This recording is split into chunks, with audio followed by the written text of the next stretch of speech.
Evet. Yayınımız başladı mı? Galiba başladı. Daha story atamadan başladık ama olsun. Dur şimdi onu da ben arada atarım. Hepiniz hoş geldiniz arkadaşlar. Bugün gece yayını oldu. Bu kadar geç açıyor muyduk? YouTube'da açmıyorduk galiba bu kadar geç uzun zamandır. Twitch'te falan açıyorduk ama hepiniz hoş geldiniz. Bu arada Turan Kara tek destek, tam destek şeyine geleceğine katılmış. Teşekkür ederim Turan. Hepiniz hoş geldiniz arkadaşlar. Şu ayarları bir yapalım.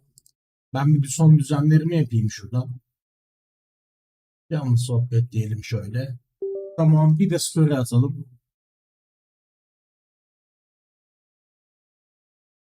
Sonrasında yayına başlayalım. Dur bakayım. Bugün konuşulacak şeyler var. O yüzden merak ediyorum. Ne olabileceğini. Sizlerle beraber bir fikir alışverişi yapalım.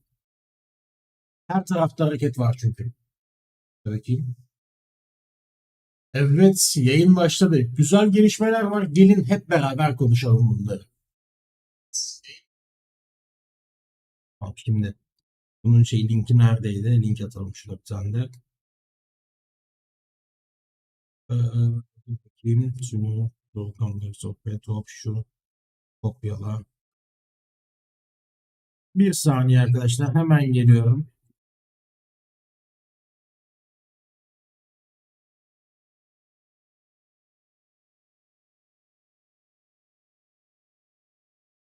Tamam bunu da gönderdim. Artık hazırız arkadaşlar.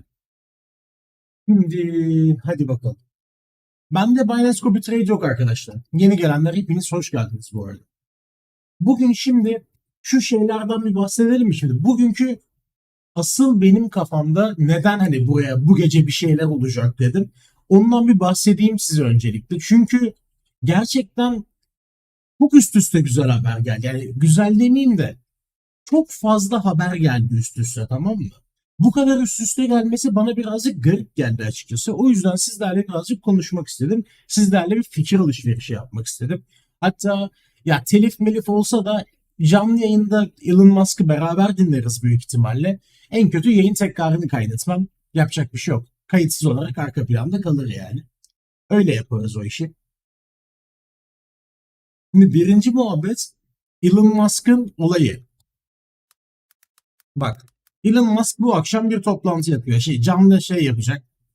Yayın yapacak ve Bitcoin'ler falan hakkında, AI hakkında konuşacaklarını söylemişler şurada. Bak, Katie Wood'la beraber gece 1'de bir space yapacaklar. Şöyle göstereyim.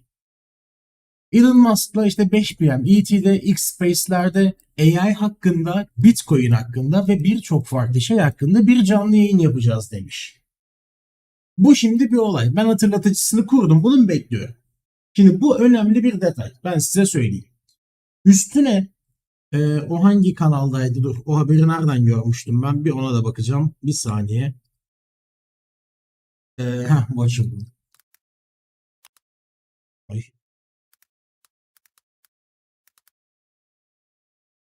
Şimdi ardından bir haber daha gördük bugün.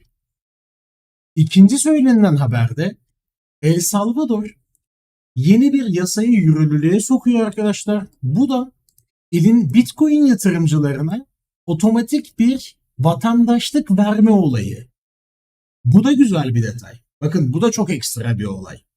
Yani tabii ki bunun miktarı belli değil. Kaç Bitcoin'e bu verilecek bilmiyorum ama bu da çok güzel bir olay. O yüzden üst üste bunların olması bence güzel bir detay. Ardından SEC tarafından bir haber daha gelmişti. Özel bir yapılıyor, toplantı yapılıyor muhabbeti diye. O nerede bilmiyorum. Şununla alakalı bak bir tane haber var.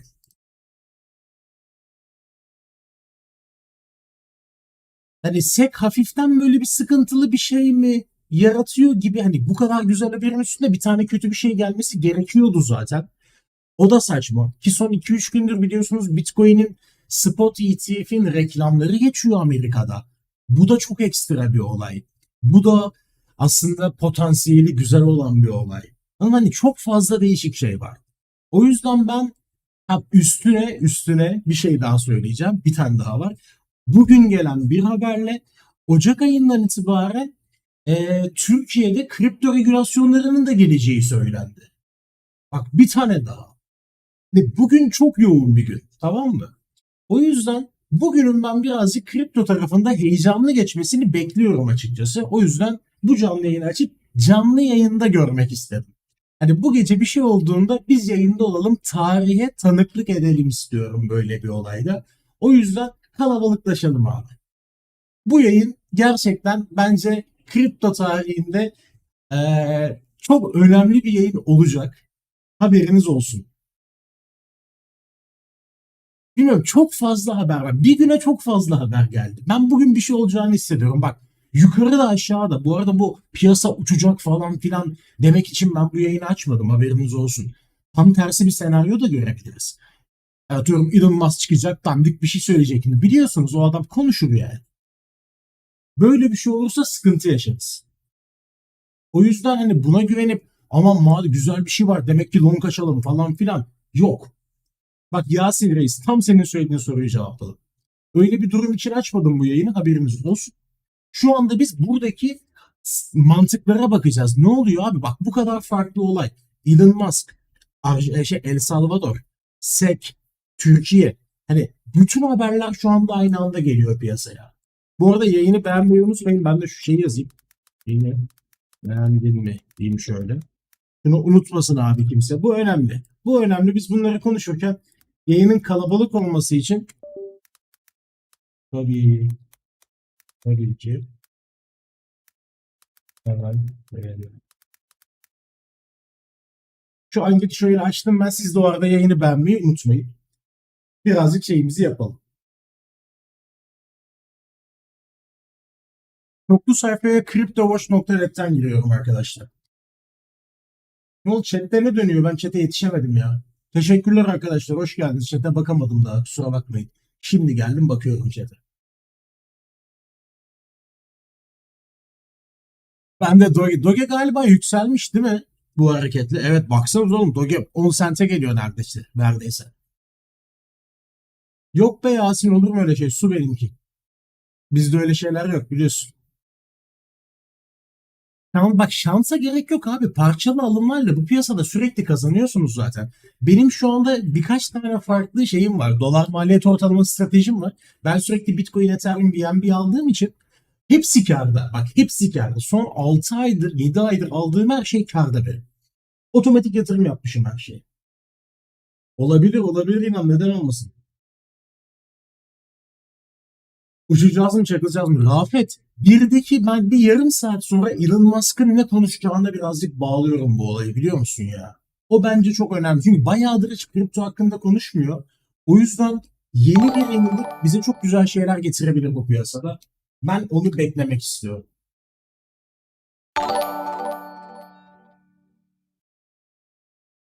Abi o zaman şöyle yapsam, Elon Musk yayınından önce Bitcoin fiyattan çıksam, artışa geçerse geri. Ne demek istediğini anlamadım Enes. Mami, biliyorum benim çok fazla sahte hesabım var arkadaşlar. Lütfen hiçbirine inanmayın. Benim her şeyim bedava. Ben sizden para istemem. Ne olur bunların hiçbirini sormayın. Şey yapmayın, göndermeyin. Eğer bir gün ben bile sizden para istesem bana da göndermeyin. Benim hesabım çalınmış demektir, haberiniz olsun. Ana hesap bile olsa göndermeyin yani. Hacklendim demektir eğer böyle bir şey varsa, ben sizden para istiyorsam. Yasin gece 1'de yarım saat sonra başlayacak tahmini. O etkinlikte. Onu bekliyorum burada zaten. Onu beraber dinleriz burada. Ya telif melif olursa da dediğim gibi canlı yayın tekrarını açmam. Ama yine de beraber izleriz. Yani yayını yapılır kapanır o zaman. Burada olanlarla değerlendirilmiş olur sadece bu yayını.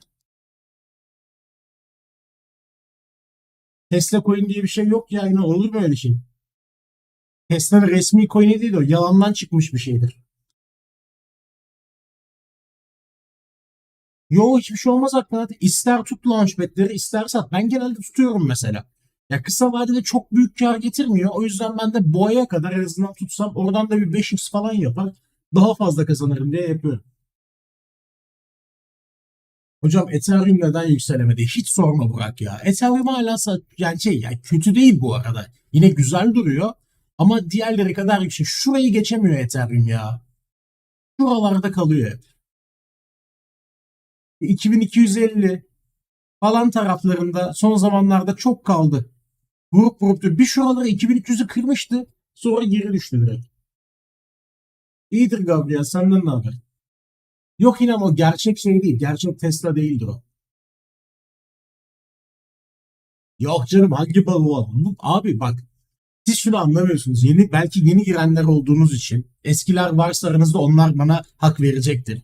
Boğa böyle bir şey değil. Boğada stres olmazsınız. Boğada piyasaya ne oldu demezsiniz. Boğa gelir, tamam mı? Böyle yatarsınız. Her uyandığınızda cüzdana bakarsın, dersiniz ki oha, bugün acaba ne kadar para kazandım diye kalkarsınız. Böyle bir olaydır boğa. Bu daha boğa değil benim gözümde. Hemen şey değil. Ne diyorlardı? Dur. Ultra mega süper über falan filan boğa değil. Ona daha zaman var. Ha, bir yükseliş piyasasında mıyız? Evet. Yükseliyor piyasa şu an. Benim için boğa terimi çok farklı arkadaşlar. Onu bekliyorum. Meme coinler hakkında ne düşünüyorum? Ben meme coinlere yatırım yapmıyorum. Çünkü ben arkasında hiçbir proje olmayan, hiçbir teknolojisi olmayan, insanlığa fayda sunmayan şeylere paramı yatırmam, benim param değerlidir. Buna istisna bir tane coin var cüzdanımda sadece. O da direkt meme coin. Size bunu şeyde atmıştım. Tweetini atmıştım zaten bunu. Bir dakika. Doğukan Live. Bak, onun da nedenini hemen göstereyim size. Hadi şöyle.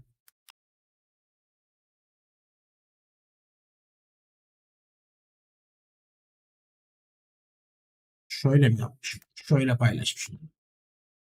Aynen. Spot yüzden 0,195'ten almıştım. Alınca zaten size söylemiştim bunu. Dedim ki ne kadar sevmesem de yeni çıkmış bir çeşidine yer vermek istiyorum. Diğer meme coinlere kıyasla da market cap'i çok düşük kaldı dedim çünkü. Benim için çok ucuzdu bu coin. X'yi dedim, Floki zaten ilk gideceği yer ki gördü bunu. Şu an üstünde mi bilmiyorum bunu. İkincisi Pepe bunun da yakınlarına geldi. 45'e falan geldi galiba. Tam 5'e gelmedi ama bu civarlara geldi yani. Ha, hala tutuyorum. Ben boğa için tutuyorum. Yani bir tane meme coin tutacağım cüzdanımda. O da ne olayı benim için? Herkes meme coin diyor ya. Şimdi Ahmet amca Mehmet'e diyecek ki oğlum, meme coinlerde iyi para varmış la, buraya bir para yatıralım diyecek, tamam mı? Aslında Doge'den, Shiba'dan, Floki'den falan bahsediyor. Ama ulan neymiş bu meme diye yazıp bunu alacak ilk diye düşündüğüm için, tam bir aslında toplum mühendisliği burada yaptığım. Dedim ki bunu alırlar. İlk bunu alırlar dedim şey tarafında. Meme coin dediklerinde istemese bile gider bunu alır dedim. O yüzden buna yatırım yaptım. Değil mi? Şu an aldığımın 2 katında zaten, o yüzden kafam çok rahat. Kafam rahat, tutuyorum burada coinleri. Ya mantıklı değil mi? Meme diyecekler, ilk bunu yapacaklar.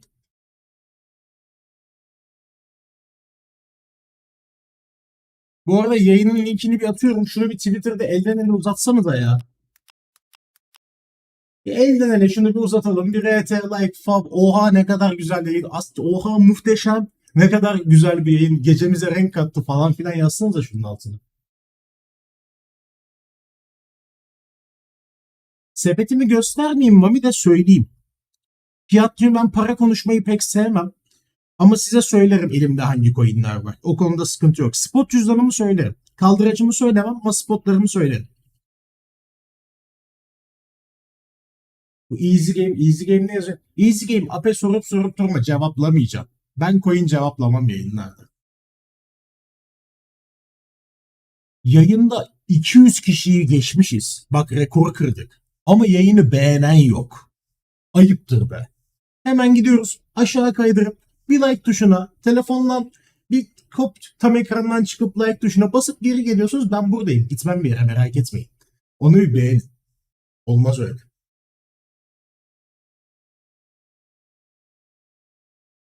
NFT Launchpad'inin nesini yorumlayayım başarı rotası? Kafamdaki soruyu söylersen ona göre cevaplayayım.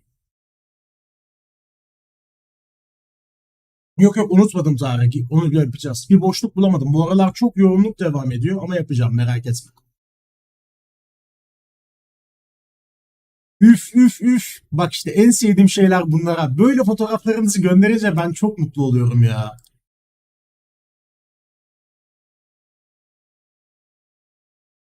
Ha, sepeti söyleyeyim.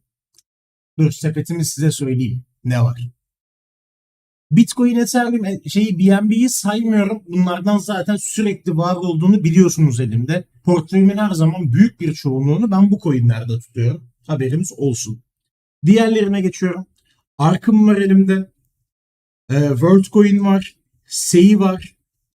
Ace var. Ace Launchpool'dan kalanlar. Stacks var. Edu var. Meme var. Kon var. Aptos var. Cyber var. Arbitrum var. Başka ne var burada? Neutron var. Bu coinler var şu anda benim elimde. Anlık olarak. Düşünün, belki MetaMask'ta başka borsalarda olan bir şey var mı? Ee, düşünüyorum. Hatırladığım kadarıyla yok arkadaşlar. Portföyümün büyük bir çoğunluğu şu anda bu coinlerde. Yok, TIA yok elimde, hayır. Optimizm. Ha bak, almak istediklerimi de söyleyeyim size bu arada. Almak istediğim de birkaç tane coin var. Ripple hayatta alma. Ripple ben sevmiyorum. Alma.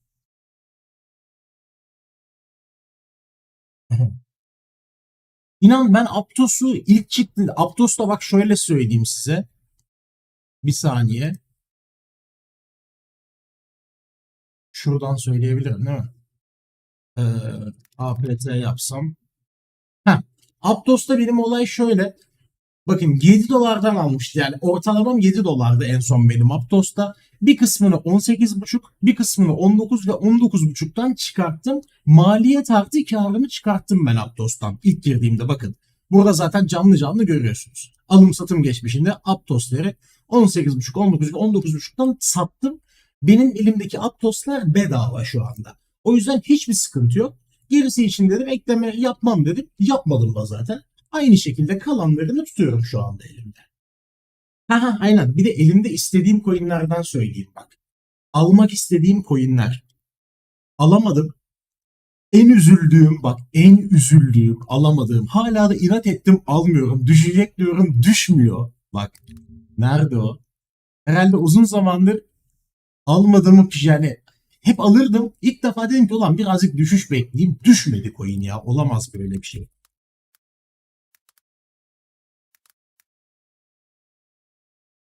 Böyle niye çok? Ben de bunu niye açık değil? Allah Allah. Bunun paritesi niye bende açık değil? Çıkartmışım yanlışlıkla herhalde. Bu arkadaşı en son 1 dolar bayağıdır takip ediyorum ben Immutable X'i. Alayım diyorum, tamam mı? En son 1 dolar civarlarında yayında konuşuyorduk. Ha, alınır dedim, bak iyi coin. Pardon, 1.30 olduğunda ilk yayında söyledim. 1.30 oldu. Lan dedim şu 1'e falan bir seksin de ben bir tur bir IMX alayım dedim. Kafayı bir çevirdik, 1.6 oldu. Ulan tamam neyse. Bir daha kafayı bir çevirdik. 1.8 oldu, 1.9 oldu. Dün baktım, dünden önceki gün mü ne, bir arkadaş bendeydi. Onunla konuşuyorduk. Baktık 2 dolardı. Ulan dedim gidiyor coin. Bugün bir daha baktım 2.30 olmuş. Yerinde durmuyor IMX, yerinde durmuyor. Alamadım şu coin'i. Olamaz böyle bir şey. Bir türlü alamadık ya. Bir ara en son ben bunu 3-5 dolardan falan alacağım galiba. Bu düşmezse böyle en son bir yerde pes edip alacağım. Oradan da düşer zaten geriye. Muhammed Ali, Bitget çok küçük bir borsa daha. BNB ile kapıştırılmaz. Kapıştırılacak bir şey değil. Ya 0.65'ten 100 dolar BNB için birazcık hayal şu anda. BGB için birazcık hayal. Öyle söyleyeyim. Selamlar Batman. İyiyim, sen nasılsın? Hoş geldin. Hocam, sepetimizde ortalama kaç coin bulunduralım? Bu tamamıyla size bağlı arkadaşlar.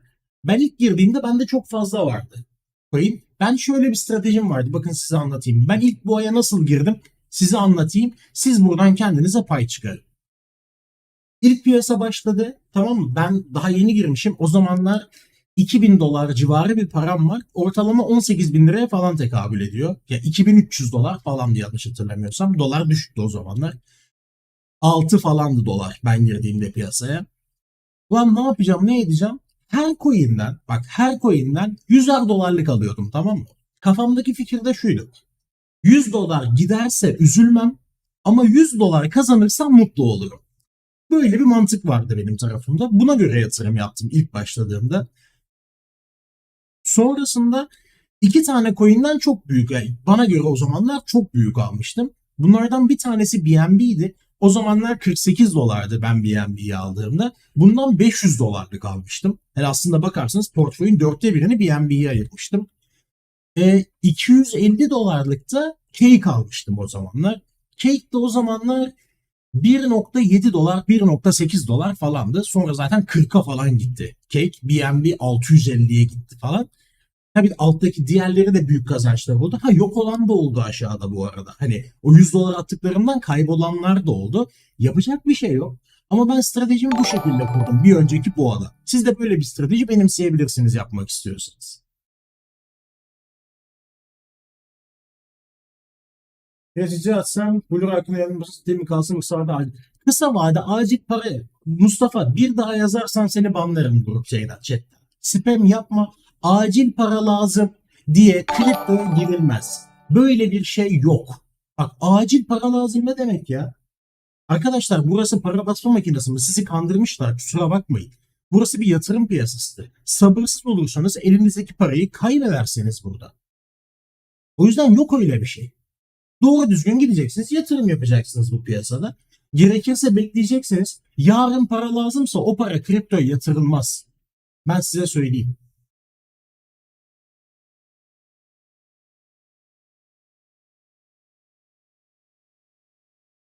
Abi kafeteryada da pump grubu kaldı. İşim olmadı. Mami, ben dolandırıcı mıyım? Niye işim olsun öyle şeylerle? Burada da ince bir mesaj gönderildi. Hadi bakayım. Peki 16 yaşında girilmesini önerir misin? 16 yaşında borsa hesabı açamıyorsun ki Ensar. Önce bir borsa hesabı açabilmek için 18 olman lazım. Ha dur, açayım grafikleri, tabii doğru diyorsun. Böyle yapalım, daha rahat olur. İşte hepiniz baktığınız bir coin var, sonunda görürsünüz en azından. Anonim, onunla ilgili bir video yapayım ben. Veya Twitter'dan falan paylaştım hepsini zaten ya, aldığım şeyleri. Ekranda Doge var. Nerede? Sol altta Doge var. Bir tek benim kafam market cap'i kapatıyor, o da önemli değil zaten. Bakmıyorsunuzdur şu an yani. Abi ayı psikolojimiz bozdu. Azıcık yükseldi, biraz satalım tekrar gireriz diye satışa çıkarıyoruz. Ya bak, bu da mantıklı. Ee, Uzun süredir insanlar yükseliş görmüyordu. Ben geçen gün bir tane eski bir videoya denk geldim, tamam mı? 2 yıl öncesinin bir videosuna denk geldim YouTube'da. Onu izliyorum. Fiyatlar o kadar komik ki. Bitcoin 70 bin dolar, 69 bin dolar. Bitcoin 69 bin dolar. Ethereum 2 bin dolar. BNB 300 dolar. Bak, Bitcoin şu ankinin 2 katı, Ethereum şu zamanki fiyatta, BNB şu zamanki fiyatta. Böyle bir zamanmış o zaman. Hani o yüzden benim gözüme, bakın şunu açıkça netçe söylüyorum. Benim gözümde şu anki piyasada 300 dolar altı BNB ucuzdur. Yani hatta 2500 dolar altı Ethereum ucuzdur. Bak, ben bunları hep söylüyorum. Benim gözümde bunlar hep ucuz. Şu anki piyasada ben bunların çok mantıklı olduğunu düşünüyorum. Uzun vadeli yatırımlar için. Alsa tabii kısa bir hafta sonra, 2 hafta sonra, bir ay sonra ani pump dump'lar görebiliriz tabii ki. Ama uzun vadede bunlar benim için şu anda ucuz coin.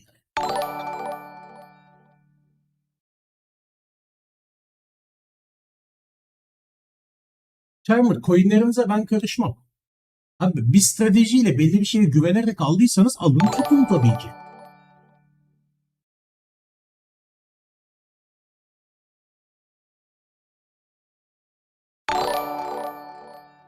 Burak Güçlü, CryptoWatch.net. Bu sitenin sitesi. Şey, Crypto Watch. Bakın şöyle, hatta chat'e atayım. Bir saniye. İsteyen bu siteye gidebilir. Desteği de görün. Ben bu siteyi kullanıyorum. Yayınlarda kullanıyorum veya böyle atıyorum bir iş yaparken yan ekranı açıyorum, bırakıyorum. Olmaz dedim ya, Akkarat, cevaplamıştım ben onu. Dün Sole 80'den short açtım, bugün 90 oldu. Valla Solana, geçen arkadaşla konuşuyorduk biz de telefondan, tam şeyden önce, yayından önce. İçin dedim ki ona, ulan dedim, hani yüzden bir Solana shortlayasım var ama korkuyorum dedim. Harbiden o kadar güçlü gidiyor ki. Normalde yüzün çok büyük bir psikolojik direnç olması lazım. Ama yemiyor arkadaşlar. Bak size çok net söyleyeyim.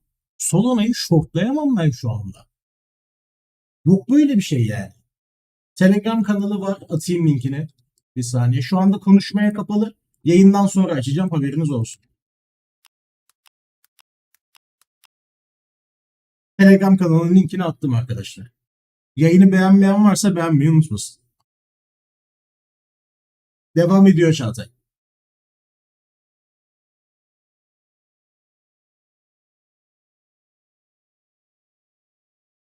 Abi boğa boğa diyorsun 14K stüdyo kuracağım. Aklım çeliniyor. Coin'e mi atsam onu da diye. Vallahi Enes ben bu aralar mesela büyük yatırım yapacaktım. Bir tane arsa alacaktım. Almadım. Bu piyasada arsa almam ben. Yani kriptoyu ben tutarım açıkçası öyle söyleyeyim. O yüzden hani ben de o yatırımı yapmadım bekliyorum. Hani bir şey çıksın da karımla alayım istiyorum o arsayı. Bu parayı şeye veresim gelmedi yani.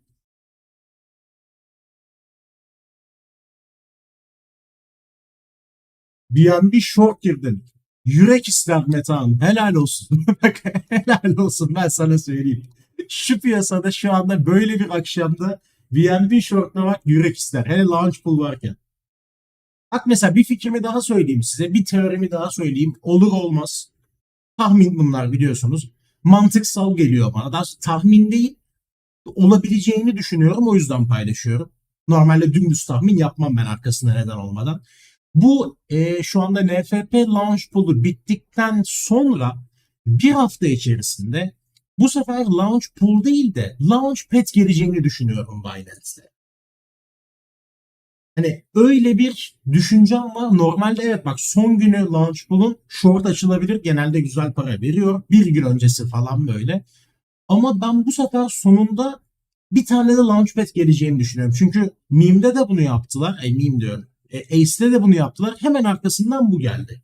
Bu da neden? Richard biliyorsunuz yeni CEO'su Binance'in. Birazcık gövde gösterisi yapıyor şu anda. Hani diyor ki bakın ben geldim CZ gitti ama BNB düşmedi. Daha güçlü kalkıyor falan filan deyip bir de üstüne launchpad vurabilecekmiş gibi geliyor bana. Bitcoin dominansı çok temiz düşüyor. Evet evet. Farkındayım onun. 53'lere kadar güzel geldi. Altlara güzelce. Ha, bütün para Solana'ya gidiyor zaten. Başka bir yere gitmiyor ki.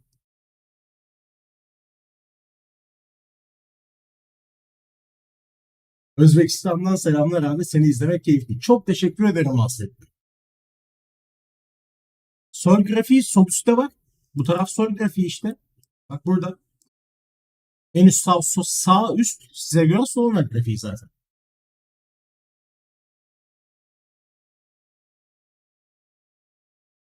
Berkan, NFP'nin coin fiyatını listeleme günü bir canlı yayın daha açarız. Orada bir karşılaştırma yaparız.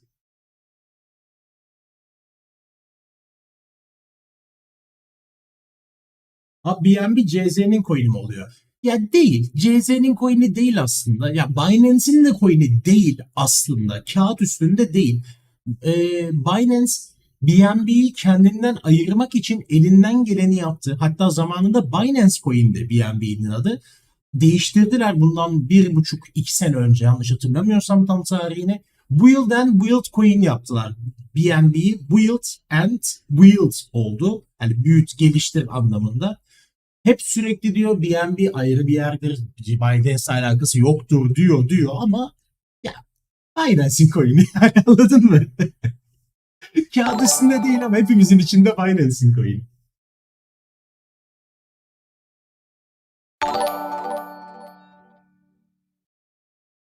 Ethereum'da bir sıçrama mı var? 2261. Aynen tat. Aa evet evet güzel.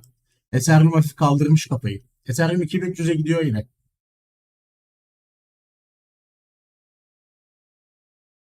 Normalde olabilir Serdar. Evet düşüş olabiliyor ama dediğim gibi şu aralar ben çok üst üste Launchpad, Launchpool haberi bekliyorum. O yüzden yapmıyorum.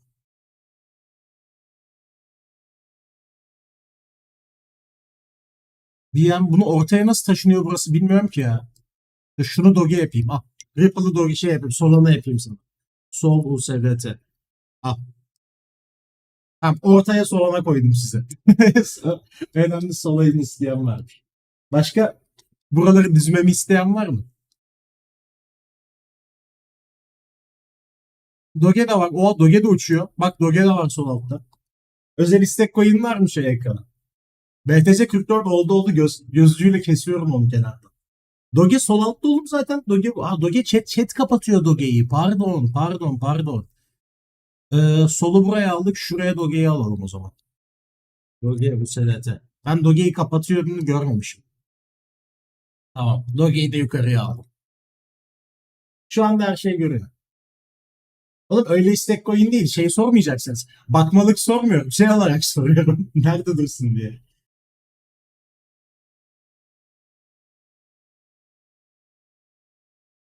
Çağatay onun kontrolleri yapılıyor. Yeni yaptıysan bir hafta içerisinde gelir. Ama coin incelemek için değil. Pariteli hangi pariteyi açayım diye sordum ekrana. Coin inceleme yayını değil burası. Hemen coin soruyorlar yani.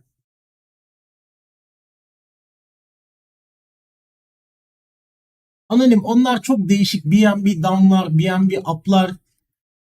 Nasıl anlatayım onları? Aslında spotta kaldıraçlı işlem gibi bir şey. Coin'i shortlamak istiyorsun ama kaldıraçlı işlem açmak istemiyorsun. BNB down alıyorsun. BNB düştükçe BNB down yükseliyor. Anlatabildim mi bilmiyorum.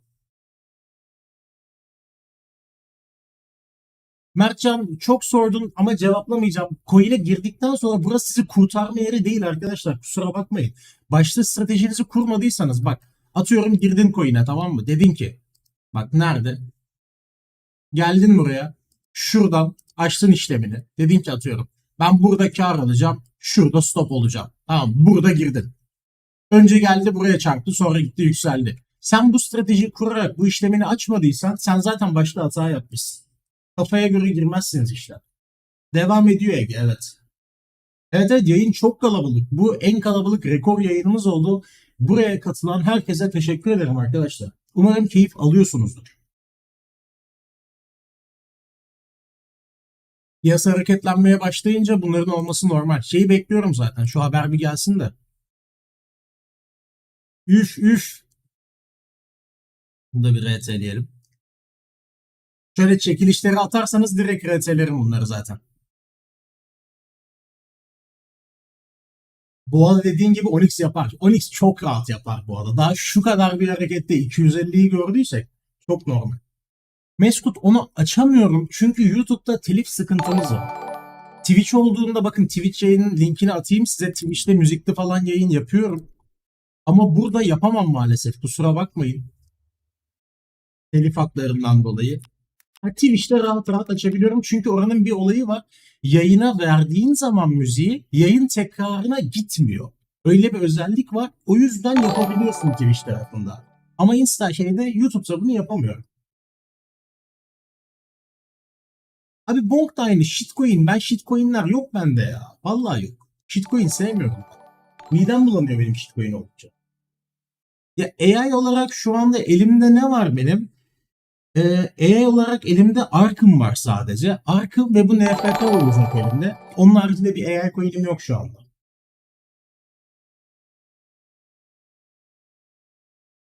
Shiba da yok elimde, hayır. Dedim bu gece bir şeyler geliyor ya. Hadi inşallah. Hadi inşallah. Oğlum herkes mi OP shortlamış? Bu ne? Önüne gelen OP şu soruyor bana şu anda. Ya şu piyasada her şey yemyeşil yakarken nasıl shortlayabiliyorsunuz bir şeyi? Bu ne cesaret yiğit. Kıvanç sen marjinini 10 dolar yazıyorsun. O 10 dolar yazdığın yere 50 dolar yaz. O zaman işlemi istediğin gibi açacaksın. Semih 12 dakika sonra konuşacak Elon Musk amca. Kaliteli bir insansın kardeşim. Severek takip ediyoruz seni. Çok çok çok teşekkür ederim Serdar. Like'lar bir az değil mi ya? Şu anda çoktan beğeni sayısının like'ı geçmiş olması gerekiyordu. O kadar girip çıkan adam var piyasaya. Ayıptır be. İyi geceler, iyi geceler Burak. Görüşürüz.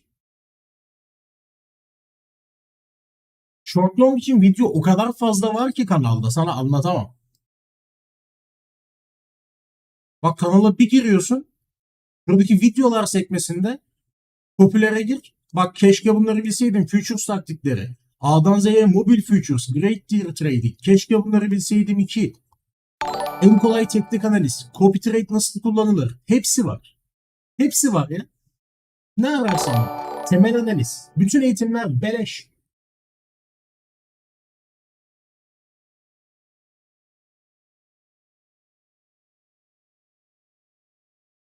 Anlık çeviri yapamam değil mi? O kadarına yetişemem. Önemli bir şeye denk gelirsek ama şey yaparız.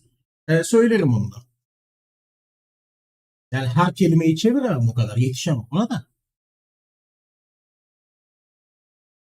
E-network falan hiç gerek yok Mustafa ya. Boş ver. Çok şeye girmiş ol adamlar. Çok adı pisliğe bulaşmış şeyler onlar. Yok yani. Hoş geldin Furkan. Ben teşekkür ederim.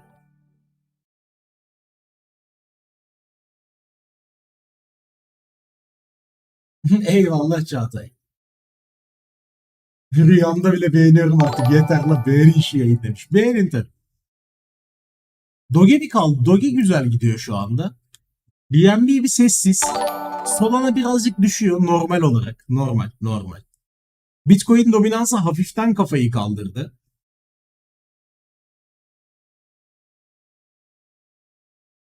İstek parametre hatası. Bilmiyorum Ömer. Ya coin incelemiyoruz Faruk. Gözünü seveyim. BTT diyorsun bir de bana. Eşit coinlerden bahsediyorsunuz ya. Abi Elon Bitcoin polis taklit şekilde konuşmaya başladı. Ah be, ah be beşer. Keşke.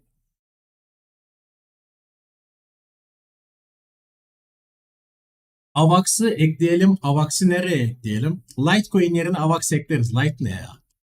Avax da Avax'ı ekleyeyim şuraya. Geldik. Ne yazmıştım? Bir daha yazsana ya. Görmedim. Yok Caner. Piyasada öyle çok konuşulan coinler bende olmaz. Ben yatırımda yapmam. Ben insanların bilmedikleri veya daha farkına varmadıkları şeylere yatırım yapmayı seviyorum. Herkesin ağzına dillerine pelesenk olmuş bir tane coin. Ah yani. İlgimi çekmiyor. Bitcoin, Ethereum, BNB değilse bunlar ilgimi çekmiyor. Major coinler olursa anca dikkatimi çekiyor.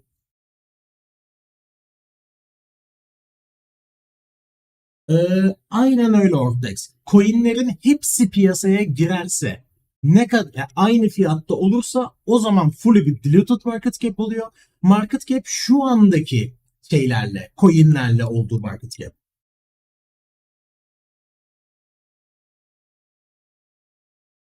Doğukan'dan ısrarla takip edin çünkü o doğru yolu biliyor. İşte bu. Bana güvenin yolu biliyorum. Oğlum bunu diyenden korkacaksınız ya. Bakmama kafamıza göre daha incelemedim projeyi. Hı hı. Tabii bu üç coin'i çok, bu üç soruyu çok seviyorum. Ripple, coin analizi, meme coin'ler. Favori şeylerim bunlar benim. Tweet mi attınız? Dur bakalım tweetler atı. Etiketleyip tweet atanlara bakıyorum. Aha GIF yapılmış bir tane Akman'dan. Koşun güzel insan yayın açtı. Adam, adam be Sertaç. Bak bunları eteleyelim. Elinize sağlık. Bu adam CZ mi acaba? CZ benim buna. CZ ile fotoğrafım var. Bak CZ olmam için bütün şeyler var. CZ benim önümde var. Tamam mı? Üzerine CZ ile fotoğrafımız var. Tanıştık. Üzerine CZ bizi takip ediyor. Bak takip de ediyor. Üzerine Binance beni takip ediyor. Bak CZ takip ediyor. Binance takip ediyor. Daha ne olsun? Daha ne isteyeyim ben? Siz hala bile Twitter'dan takip etmiyorsunuz. CZ takip etmiş. Binance takip etmiş. Binance Türkiye falan zaten takip ediyor. Hala siz takip etmiyorsunuz Twitter'dan. Ben de buna tutuluyorum işte ya.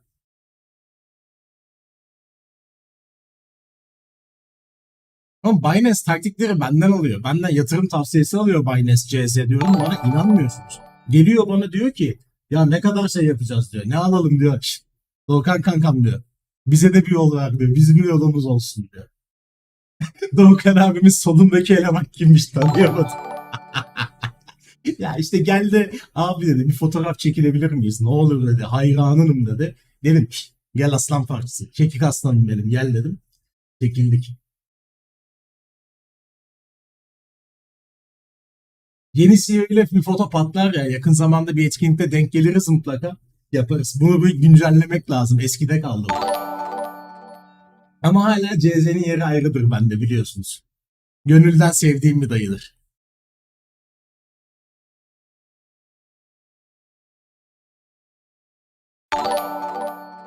Abi selamünaleyküm. Bugün senin kripto teori hesabı açmayı detay izledim. Hesabımı oluşturdum. Bu piyasayı seninle birlikteydim. Hadi hayırlısı olsun. Hadi hayırlısı olsun Emre. Umarım çok güzel başarılar, çok güzel kazançlar elde edersin. Bir haber mi gelecek? Şöyle bir haber geliyor Enes. Bugünkü ufak bir özet geçeyim hazır kalabalıklaşmışken. Bugünkü yayında asıl bugün neler olacak, bugün bir şey olacak dememin sebebi neydi? Size bunu bir anlatayım. Haberiniz olsun sizin de. En kalabalıkken şu anda 320 kişi olmuşuz. Tekrar bunu bir anlatayım size. Şimdi bugünün birinci olayı. Elon Musk yaklaşık 5 dakika sonra yıllardır ilk defa Bitcoin ve yapay zeka hakkında bir konuşma yapacak. Bir Twitter Space gerçekleştirecek. Bunu beraber canlı izleyeceğiz şimdi. Ardından ikinci olay El Salvador elinde Bitcoin tutan insanlara beleş bir şekilde bir vatandaşlık verme yasasını yürürlüğe sunduklarını söyledi. Bu da çok güzel bir gelişme. Bir artı olarak. Üçüncü tarafta bir sek geldi. Bu Gensler mı neydi lavuğun adı? Geldi değişik değişik bir şeyler söyledi yine. Yok işte sıkıntılı işler ama bak adamlar kötü de kullanıyor. Kurunun yanında yaş yanacak falan bir şeyler dedi. Sallıyorum kötü bir olay. Ardından bugün gelen Türkiye'deki bir haberde regülasyonların işte Ocak ayında yürürlüğe gireceği oldu. Çok arka arkaya bugün için birazcık bir şeyler birikti. O yüzden güzel bir şey görebileceğimizi düşünüyorum. Bugünün gerçekten nedense farklı bir gücü olacağını hissettim böyle içimden ve bir canlı yayın açma kararı aldım. Normalde aşırı yorgundum. Uyumayı planlıyordum. Ama dedim ki Doğukan bugün bir şey var. Bugün bir yayın aç dedim. Ve yayına girdim. Haberiniz olsun. Şimdi yorumlarınıza tekrar bakacağım. Şunu geri açayım. Bir şey yazdıysanız o arada konuşurken göremedim. Bir şeye bakmadım. Kafamdaki plan bu yani bugünkü soru işareti. Seni takip etmeyen bu arada çok kaybedecek. Ah abim saçmaları takip etmeyin. Adamın dibine destek verin. Hadi hadi hadi. Aynen öyle. Bir dakika şunu söylemeyi unuttum. Yayını hala beğenmeyen var aranızda. Ayıptır. Bak ayıptır. Ben size söyleyeyim. Alttan bir like gecenin bu saatinde yayındayken bence tatlı olur. Bu adam beni takmıyor. Takıyorum Recep niye takmayayım gözünü seveyim bir daha yaz. Görmedim. Abi daha sonra da Binance olmayan ama girme ihtimali olan coin listesi vs video yapabilir misin? Ya da beklenen coin var mı? CZT önermişti. Onların zamanı gelecek merak etmeyin. Onlardan da bahsedeceğiz. Vergilendirme tarafında Meskut ben birazcık bekleme taraftarıyım hala. Hani böyle çok bir şey yapma peşinde değilim. Hani işte şöyle olur böyle olur çünkü atmasyon olacak. Niye atayım abi? Bir de şu anda bizi etkileyen hiçbir şey yok. Üzerimde konu ya bazı şeylerin üzerinde tamam hani beyin fırtınası konuşursun eyvallah da şu an konuşmak bana gereksiz geliyor bunun hakkında. Çünkü hiçbir etkisi olmuyor bize şu an. Biraz bir şeyler daha kesinleşsin. Atmasyon yerine üzerine yorum yapalım açıklanan şeylerde. Ben bunun daha verimli olduğunu düşünüyorum. 5 defa selam dedim. Selam almadan ayıp değil mi? Görmemişim muhteşem gelecek ya. Aleyküm selam. Hoş geldin. Ayıp ediyorsun. Selamlar. Yaş 20 yeni başladım bu işlere. Sorum olacak hocam. Piyasanın saatine göre değişimi var mıdır? Sabahları durgun mudur genel yoksa her saat aynı mı? Muhlis. Yani çok fazla yok aslında. Çünkü 7-24 açık bir piyasa. Şöyle oluyor. Atıyorum Amerika uyanıyor, Çin yatıyor. Çin uyanıyor, Türkiye yatıyor. Türkiye uyanıyor, işte atıyorum Hindistan yatıyor falan filan 7-24 takılıyor. Genelde günlük kapanışlar falan önemli olabiliyor. Gece 3 zamanı. Onun haricinde çok bir numara olduğunu düşünmüyorum. Çok bir fark olduğunu. Her saatte ben bu piyasada hareket gördüm. Sabahın 8'inde de gecenin 10'unda da hani anladın mı? Bütün zaman dilimlerinde oynaklık gördüm ben burada. Yayın açıldı mı? Hemen girelim abi. Dur hemen bir şunları beğenelim, RT'leyelim o arada. Pozisyonunu RT'lemem ne o? Ama bunu RT'lerim. Tamam. Hadi bir şuna girelim. Durun bakayım bir kulaklığı takayım. Şurada ne oluyor? Size de ses yankılanmasın. Şuna bir geçelim. Bir muhabbet olacak mı?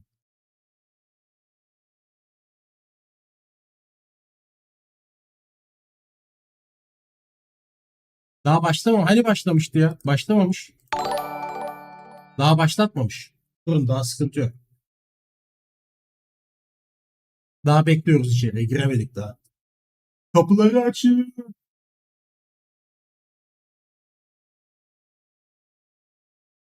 Açtıklarında içeriye giriyoruz. Hocam sizin videolarınız sayesinde bu ayı piyasasında 46 dolarını 840 dolar yaptım an itibariyle. Bir öğrenci olarak cidden çok mutluyum bunu başardığım için. Size de ayrıca teşekkür ederim. Ben çok teşekkür ederim Yusuf. Ne güzel bir cümledir bu ya. O kadar mutlu oldum ki bunu duyduğuma. Senden nacizane bir ricam. Bunu beni etiketleyerek Twitter'da da yazar mısın? Ki ben orada da paylaşayım bunu. Bu benim için ya bak. Genel paylaşmaktan çok daha büyük bir gurur. Haberin olsun böyle bir şeyi görmek. Yapabilirsen, bu durumdan rahatsız olmazsan, böyle bir şeyi paylaşabilirsen çok mutlu olurum. Haberin olsun.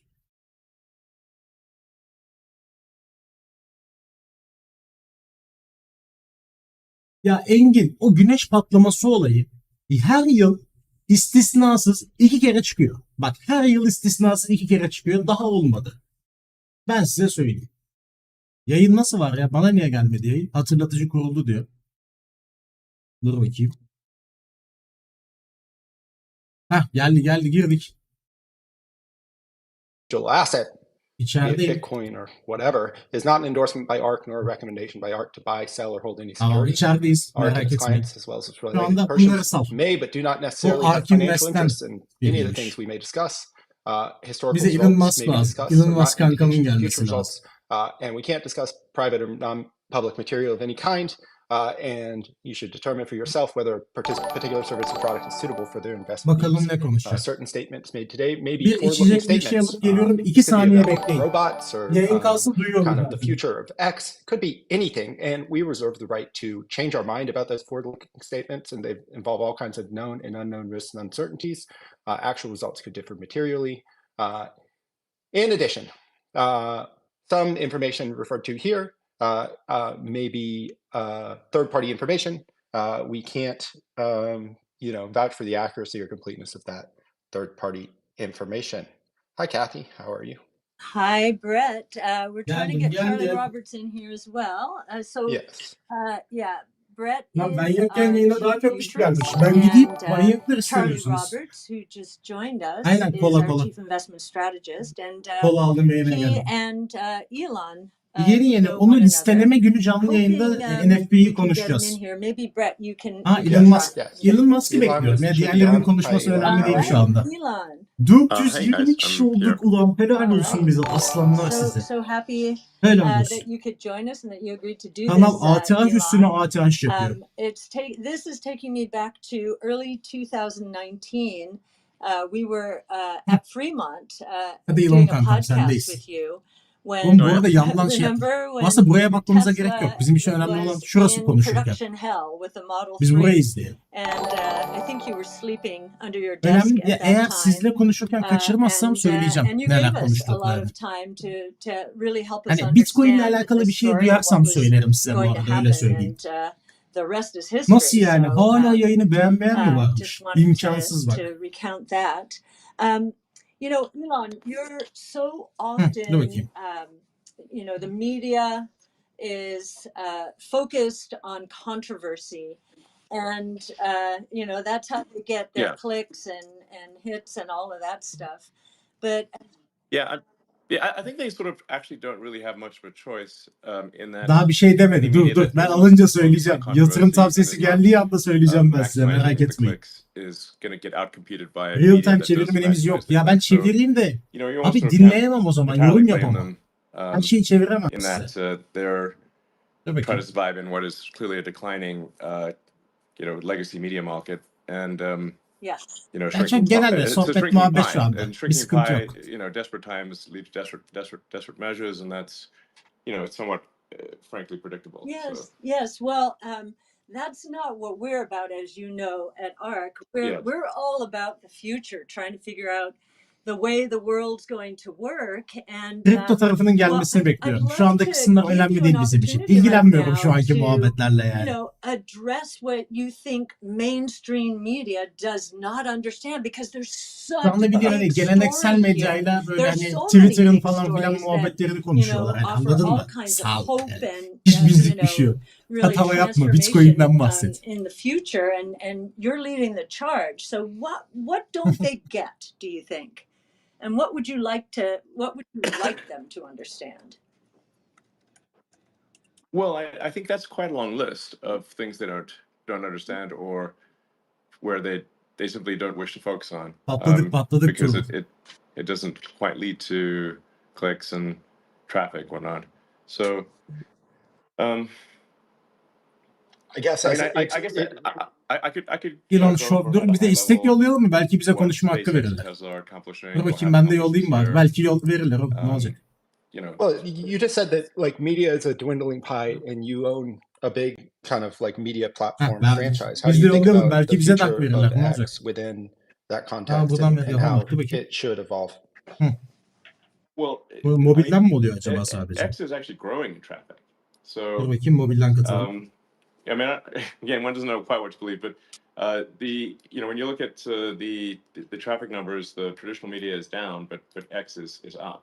Mm-hmm. So, İstekte bulunamıyorum, büyük ihtimalle çok dolu. O yüzden bulunamıyorum şu anda konuşma isteğinde. But of course, the traditional media would never actually write a story about that.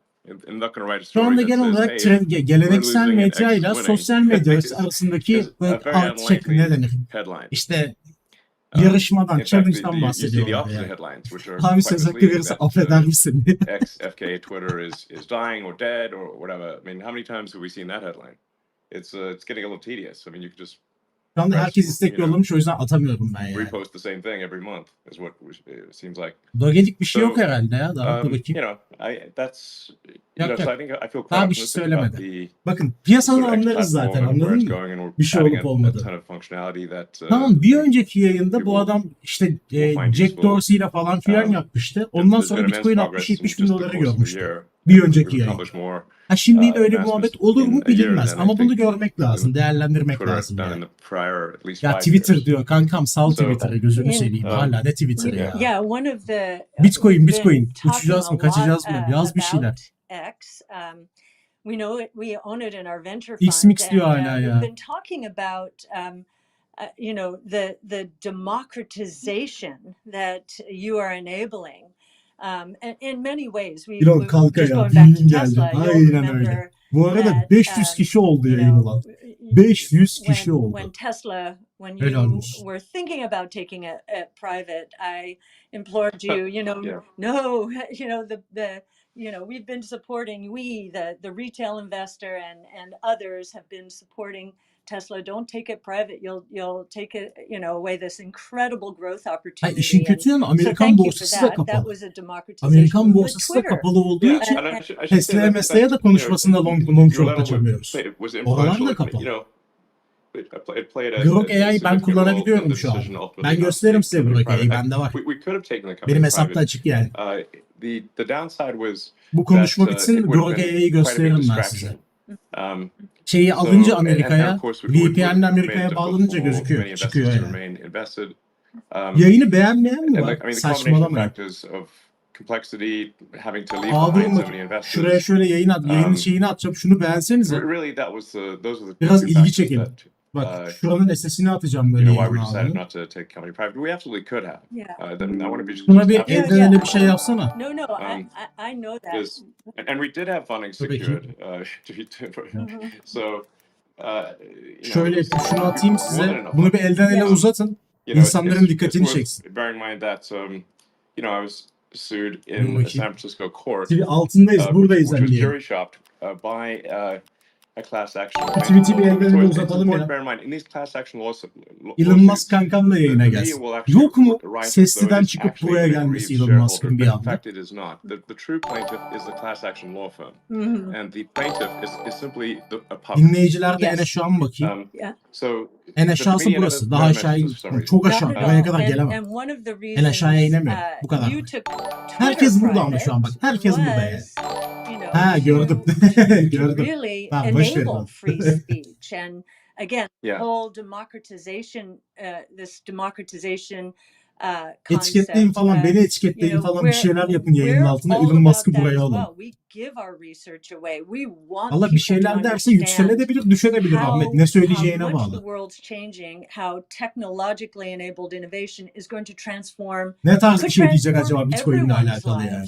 For the better if they get on the right side of change. So yeah.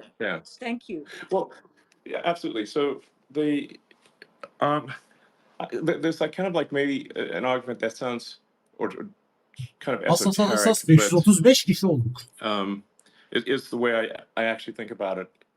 That you can think of the X platform or social media Bir tane daha Elon Musk var içeride. a collective consciousness or group mind. İnşallah Ahmet. You want to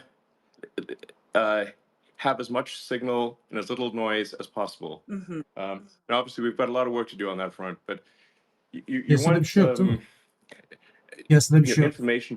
Elon Musk Doge demedikçe düşüyor, yemin ediyorum. Bir şey demese bile düşüyor.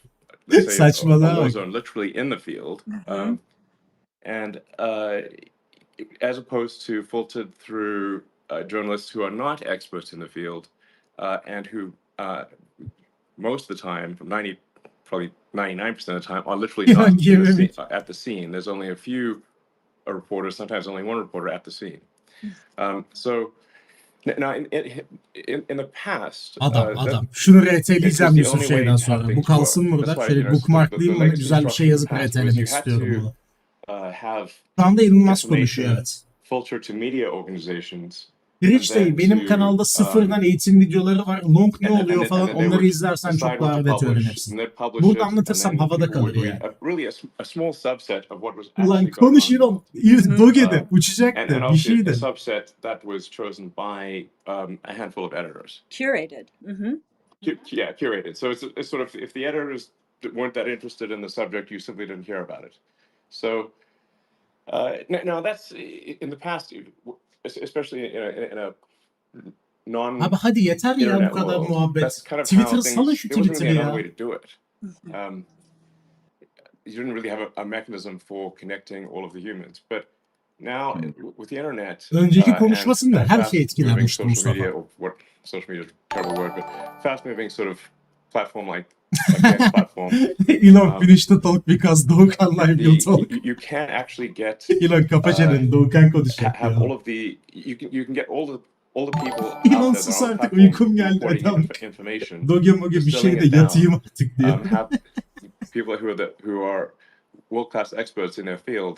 600 mü geliyor acaba bu yayında? 600 izleyiciye.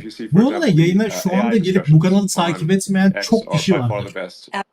Bir yayına abone olun. Beğenmenin yanında abone ol. Eskiden herkes diyorduk hadi takip ediyordur da siz de bir abone olun yani. İşte bak havlasın, o da yeter abi. Yeter. Bu kanalı takip etmeyen de ne bileyim. Hani bak ne bileyim yani. And there's still some of those on, but I never dreamed that it would become our primary platform for giving away our research and having dialogue with the people in the field out there who are innovating. We're getting information that no one else in the financial world doing it the traditional way is getting, just because we are engaging with these with the innovators.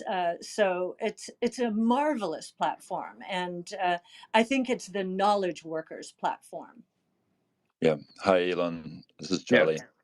Hey. Hey. Milleti konuşmaya aldı. Gerçi Ark Invest'ten onlar ya. Bizi almaz.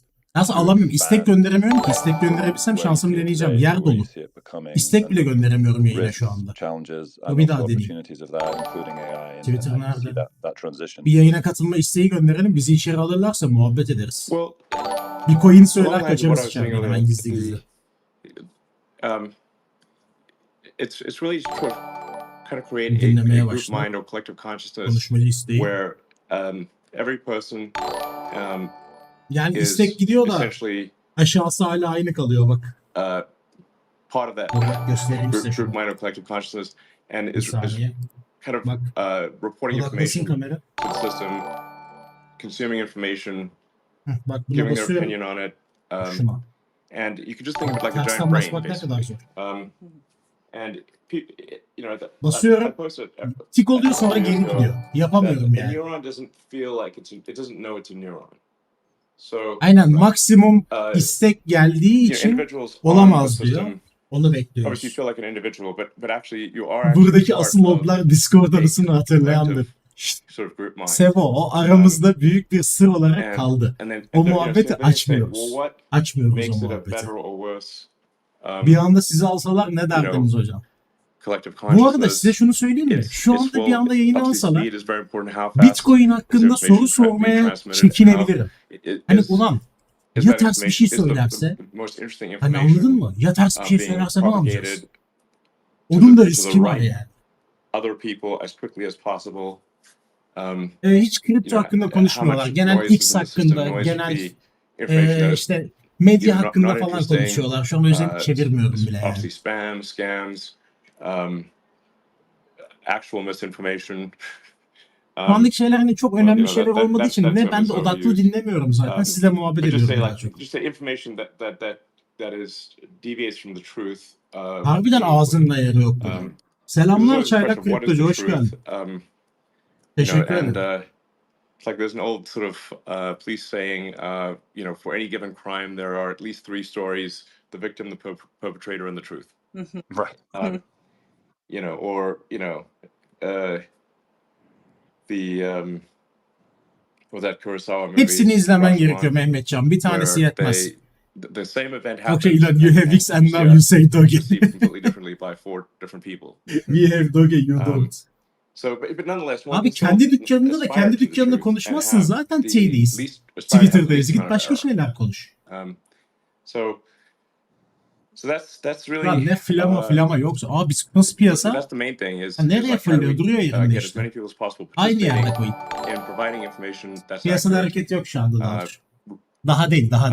Correcting information that is not accurate. Eder hafiften kafayı kaldırdı sadece. Just if you think of it sort of like from an diğerleri aynı devam ediyor. This is like I think the right way to think about boş ver bize muhabbeti diyor. Information theory standpoint. You want to have önemli bir şey biliyorsam mutlaka çevireceğim zaten size merak etmeyin. Group mind or collective onu bekliyorum yani. And it's like all the neurons all communicating as quickly as possible. O kadar boş. Abi bak diyorum ya şu anda bizimle alakalı hiçbir şey yok. Yeah.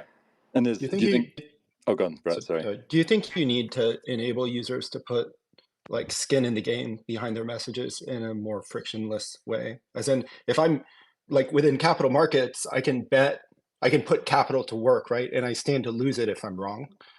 And the information space in X it's kind of like a survival of the fittest, but kind of like the marginal energy needed to put in for an individual tweet. I can't really change that or an individual post. Yayındaki izleyici düşüyor oğlum. Kripto'da, Doge'de bir şey de aha Doge yükseldi.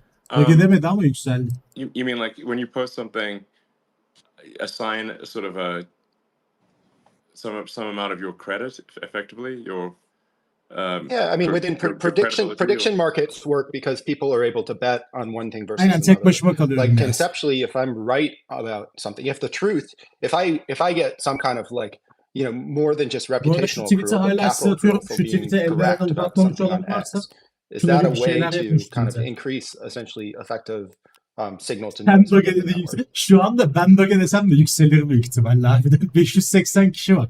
Ulan kişi başı $100 atıp 100x girseler piyasayı oynatırız yani. Şu an hepimiz aynı anda 100x Bitcoin'e girsek uçuruz zaten merak etme. I mean conceptually the fact that I can advertise on X, like I can promote a tweet, is in some ways instantiation. CZ of that, buralarda but there's olsa no bak mechanism by CZ'yi which pinkleriz. I CZ takip effectively ettiği için lose for being mesajlarımı wrong. görür. Or maybe Bana o within lazım. the distribution algorithm there O is. Doruk neler yapıyormuş. But it just seems very kind of like a loose kind of connection between whether or not I'm contributing positively to the network and whether or not the network actually rewards me in some way, either financially or Söyle de direkt otherwise. burada vuralım abi diyor.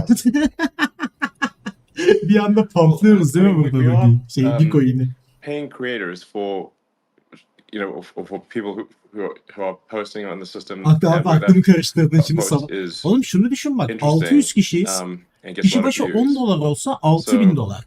100x that's, girsek that's one way 60 in which dolar people are 600 bin returning dolar. value. Bak kişi başı 10 If you dolarla post something 600 bin that's dolarlık boring işlem or şu anda tek de uninteresting, yapabiliyoruz. then Tek just de go 600 wrong, bin whatever dolarlık you işlem test will get yapabiliyoruz. less Daha ne olsun? views and thus earn less. You know, there's Adam there be is this, like, Sertaç. very Helal challenging olsun. Dur problem seni de of kaydedeyim. Bunu daha sonradan bakacağım bots and burada. trolls. Elon, which is, OKX CEO I wants to think, talk with you Doğukan. I Beni mean, OKX just CEO'su tackling yapmış that, İbrahim bir I think anda. we've made great strides, but there's still a long way to go. That is the biggest source of noise.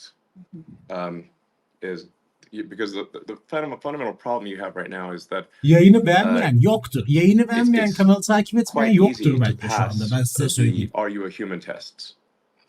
You know, even if, I mean, basically open source AI at this point can pass "Are you a human?" Şuraya bir test CZ better, I gelse think, better than tatlı most olmaz humans. mı şu an ya?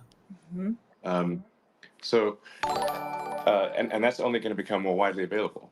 So you know you have to, I think, bias the network to basically raise the cost of manipulation and raise the cost of bots and trolls. You cannot completely get rid of them. This is not possible, but you can make it much harder and much more expensive. Like, Hala harbiden boş yapıyor hala. having, İnat say, etti a ya. drug enforcement agency, En son like, Gençler'de de böyle şey. or any Powell'da kind da of bunu yaşamıştık. making drugs Konuş legal, dedik bir tane Bitcoin çıkmamıştı adamın ağzından. it doesn't make the drugs disappear. It just makes them more expensive. So, you know, sometimes there's this false dichotomy of like, well, it's all or nothing. No, you have to do things that Evet bak dramatically 600 izleyiciye increase 400 the beğeni cost çok az of bu arada. Girip çıkan noise çok in the az. system, 2200 kişi girip çıkmış buraya. so En that azından bir somebody eşit can olması spool up lazımdı şu anda 100,000 or a beğenmeyle. million bots in a day, and then Uçar manipulate the tabii system. abi. Anında uçar. So this is why we've moved to sort of a subscription, where there's at least a small monthly payment. Ulan inscription dedi aklıma direkt bu yeni çıkan BRC20'ler, ERC20'ler falan geldi. Normal şeyden bahsediyormuş. Prospektüsten bahsediyormuş. Reçeteden bahsediyormuş yani. Aklımızı kripto ile yemişiz yemin ediyorum. Binance mi demedi lan Binance. Duymadın mı bak? It's not just the cost. It's not just the dollar amount, but then you effectively piggyback on the. Elon shut up and talk with Binance'in 2024 CEO'su Doğukan. It's just hard to find more sinirlendirmeyin oğlum şimdi adam. Misuse. That, like, there's an actual cost in the black market for credit cards that work. So just biasing things to where the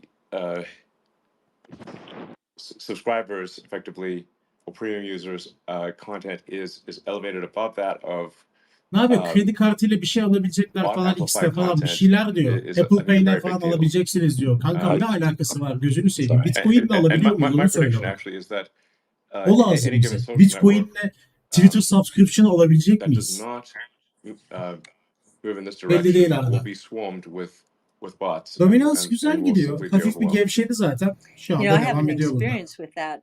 We all of a sudden, I guess bots were taking over, and this was not on Twitter, or on X, but on Instagram and Facebook. I mean, it was just all over the place. So we've already experienced attacks like that.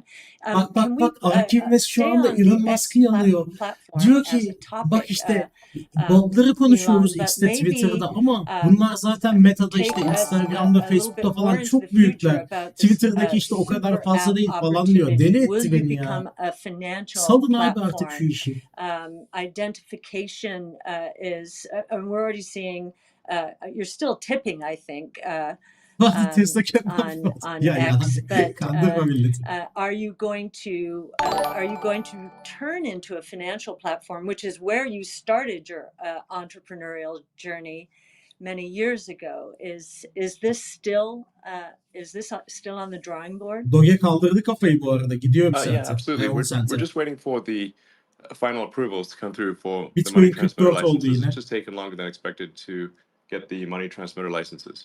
Yes. So I did see you have 15 or so now, or is it more? Vallahi bu tweetlerden sonra I banlayacak think bizi. we actually Harbiden a banlayacak. majority of the states Oh. have approved us.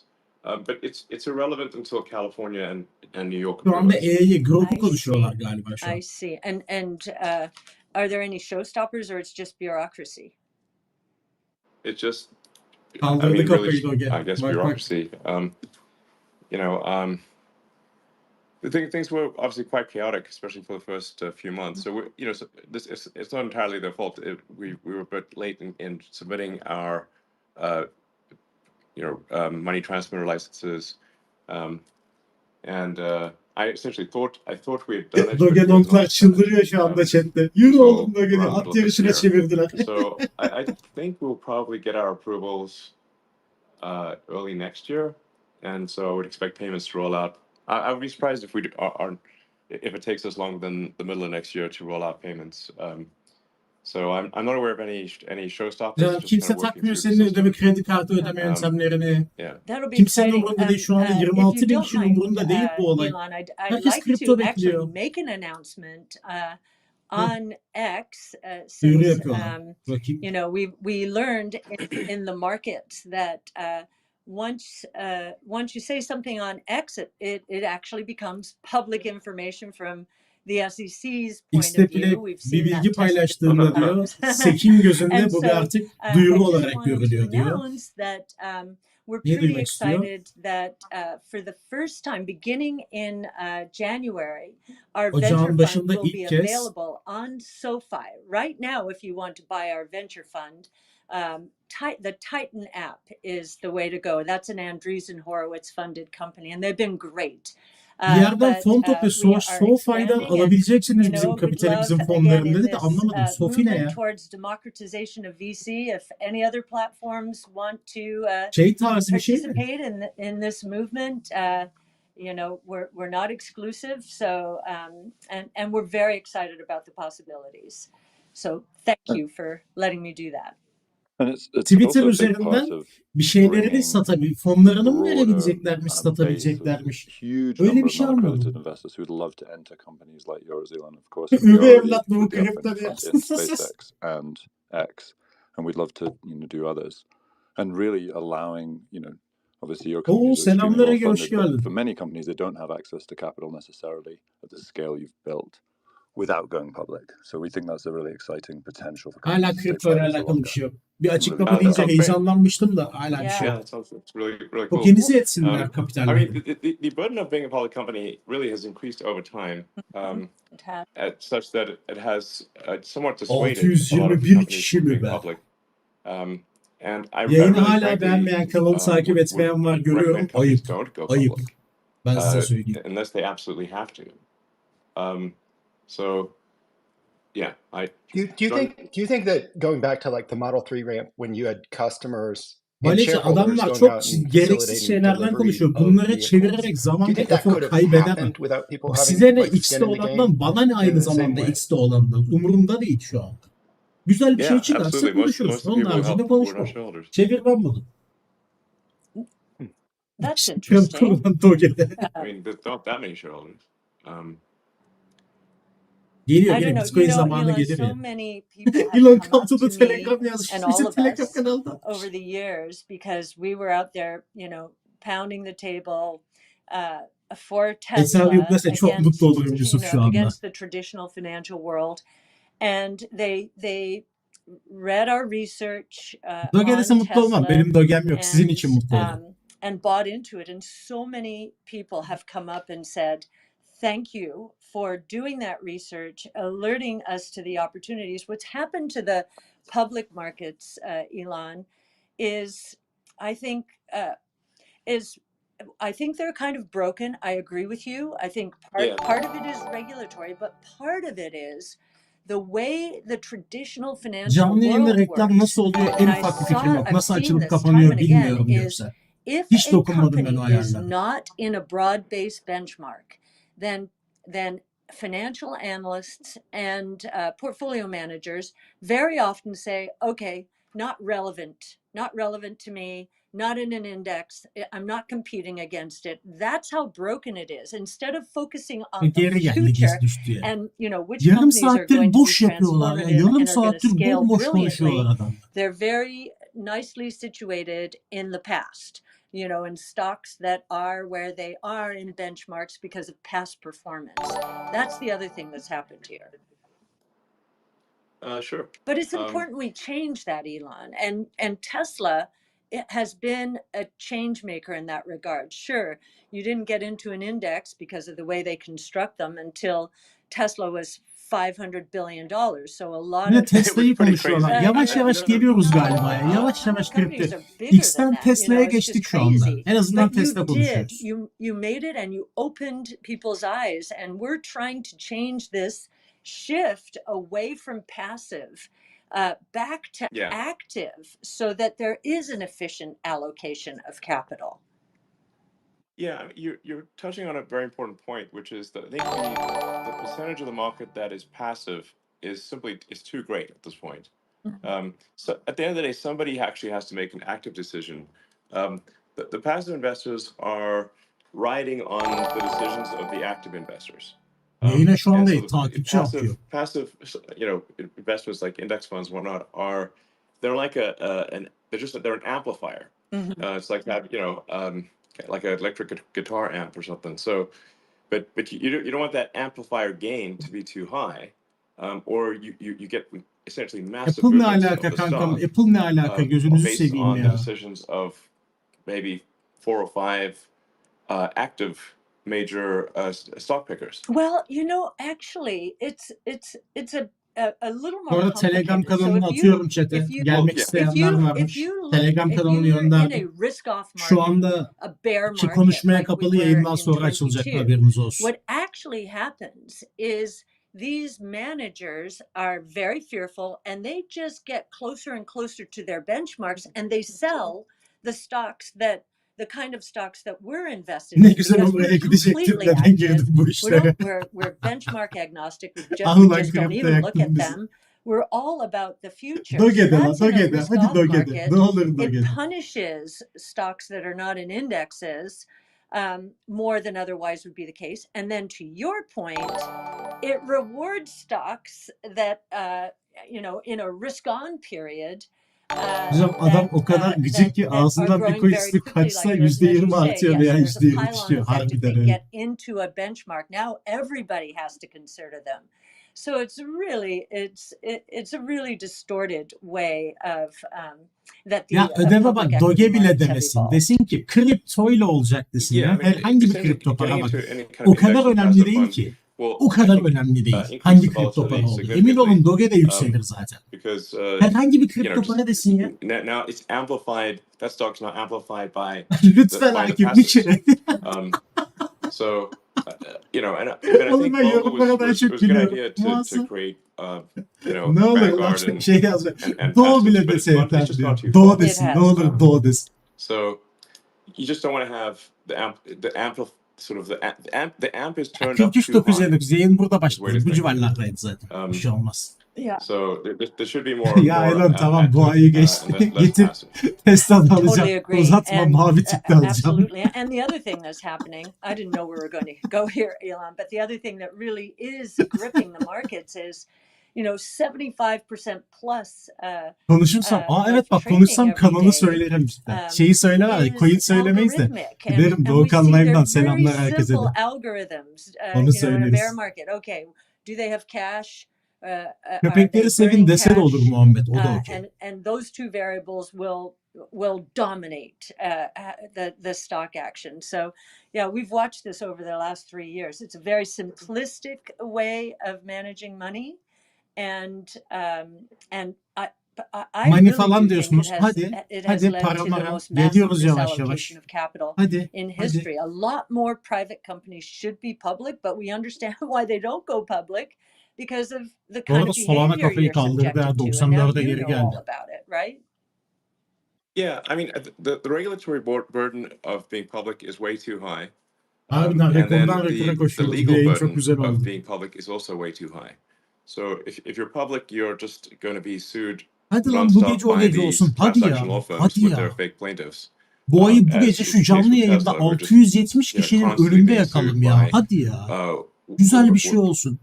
Tarih adımızı altın harflerle a member of the yazalım. class, but in fact Hadi we're ulan. just being sued by class Unutulmaz action law yayını firms koyalım with publics. şuraya Like ya. that drives me crazy. It happens. It's Yoksa burada it's 700 tane constantly manyak happening. gecenin bir buçuğunda ne yapıyoruz biz? The problem that we're talking about here is Bölgede non-accredited seks investors yapacağım.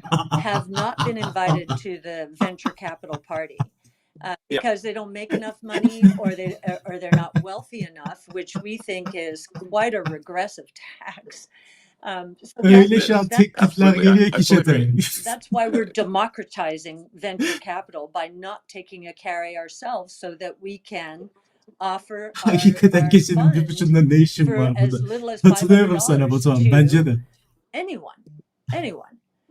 That sounds great. Well, I think more people should take you up on that. Almanya'dan dayı oğlu aradı Dogecoin diye.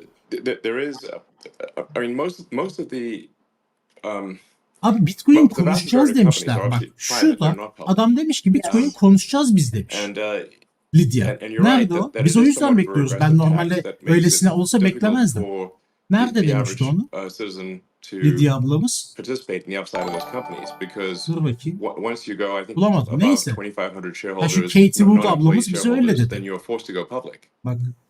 So the reason that SpaceX cannot simply offer stock to Nerede? anyone who wants Bak to AI own it Space is because Bitcoin'li of bir that sürü şeyleri 2,500 konuşacağız dedi. Ne AI konuştu ne Bitcoin direct konuştu shareholder daha. limit. Sıçarım böyle şişe. Right. So, and Do you think that within SpaceX, or just thinking about Tesla versus SpaceX, do you think you've been enabled to take more appropriate risks within SpaceX than you have within Tesla because of the public Yeah. versus private? Tesla ile Absolutely. SpaceX karşılaştırıyorlar şimdi At de bak SpaceX, ya. we never think about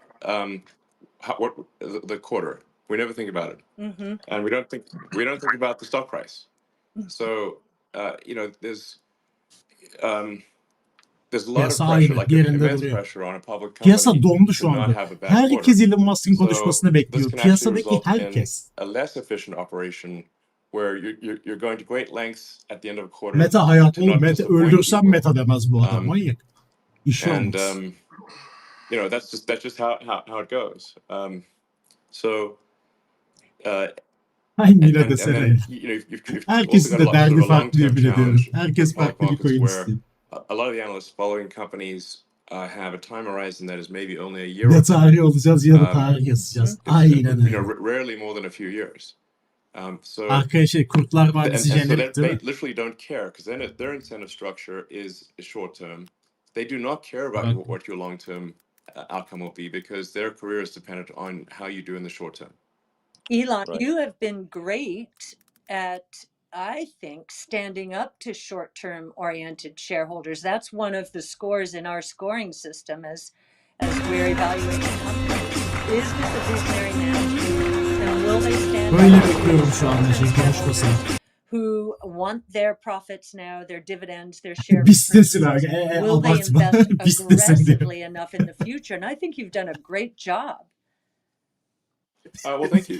En saçma And credit to the istekler Tesla team geldi. as well. Bistesin diyor. So, but that said, we at Tesla we do go to great lengths to Sefir Elon ensure that our çakır. quarter Kriptonun is sefiri olmaya that geldi. we Hadi don't bakayım. disappoint because it's X not so much operasyonu burada bitmiştir. about it's just that we feel like we have a sort of moral obligation to I don't know that to not have a bad quarter. Hadi bakayım and Doge disappoint demesini people. So we bekliyoruz birlikte. the number of New Year's Eves that I've spent in delivery centers is like I don't know 6. I don't know 7. I don't know. I've lost count how many times I was delivering cars until like basically Abi bir de midnight on New çekiyorum. Year's Eve Burası personally. ne jenerikti. So Açarım bir daha çekersinizdir. um, Hazırlayın. Uzun süre açamam. Telif yeriz. Has Elon would love- it done let me just ask the question the Yeah. other way. SpaceX, you feel like you have more degrees of freedom. Being public, has it done anything positive for you? Operasyon müziği açıyorum size. For Tesla, I mean.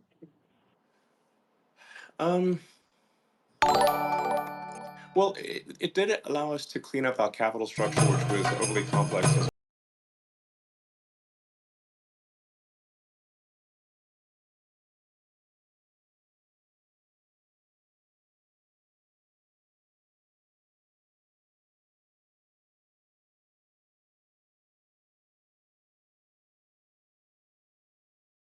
Company is capital intensive. Yeter. So I guess Yeter, access to tamam. large amounts of capital and cleaning up what Video has çekmek become isteyen şeyi geriye extremely sarsın complex, bundan sonra. Daha fazla uzun tutmam. private company share structure. Ortak şey açmam were lazım. to, VPN açmam lazım. Şu anda internet major station o yüzden things. onu yapamam. Certainly, it was also good to give access to the company stock to small shareholders. So those are good things. But I think it's also been a tremendous distraction as well on the downside. So Abi biraz kısıtlayalım. Havlasa falan haberimiz olsun. there's just a lot of overheads. There's more time that's required Havlasa to haberimiz manage a olsun public ben. company than a private company. So in the past, you've talked about potentially, En zoru geldi. I guess, listing Starlink or doing Türk lirası something desin on abi the diye. SpaceX TL within desin. the public capital Dur markets. borsaya But açayım. do you Doğru think that diyorsun. that's actually not something that you need to do or anticipate doing across all of your companies outside of Tesla at this point?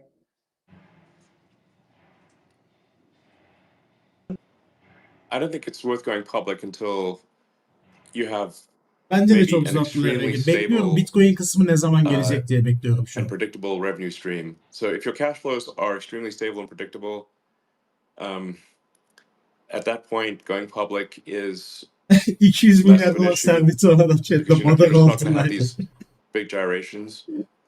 800 kişi havlasın diye So, bekliyoruz şu anda Elon Musk'ı. I'm Hadi Isn't bakalım. that, isn't that the idea ironic? Like the of- point of the equity markets is to provide Bu like yayından perpetual ne capital kesit for çıkar capital var ya. intensive businesses, Twitter'da right? uçacak And what kesitler you're çıkar bu describing is a yayından, business ben that size actually söyleyeyim. doesn't really need equity Twitter'da capital etkileşim necessarily. isteyen You bu could yayının debt fund it tekrarını to some izleyip degree if you have very çatır stable çutur cash flows, oralardan şey right? çıkarsın, kesit çıkarsın. Bak milyon I mean, görüntülenme alır. I can equity or debt fund just about anything at this point.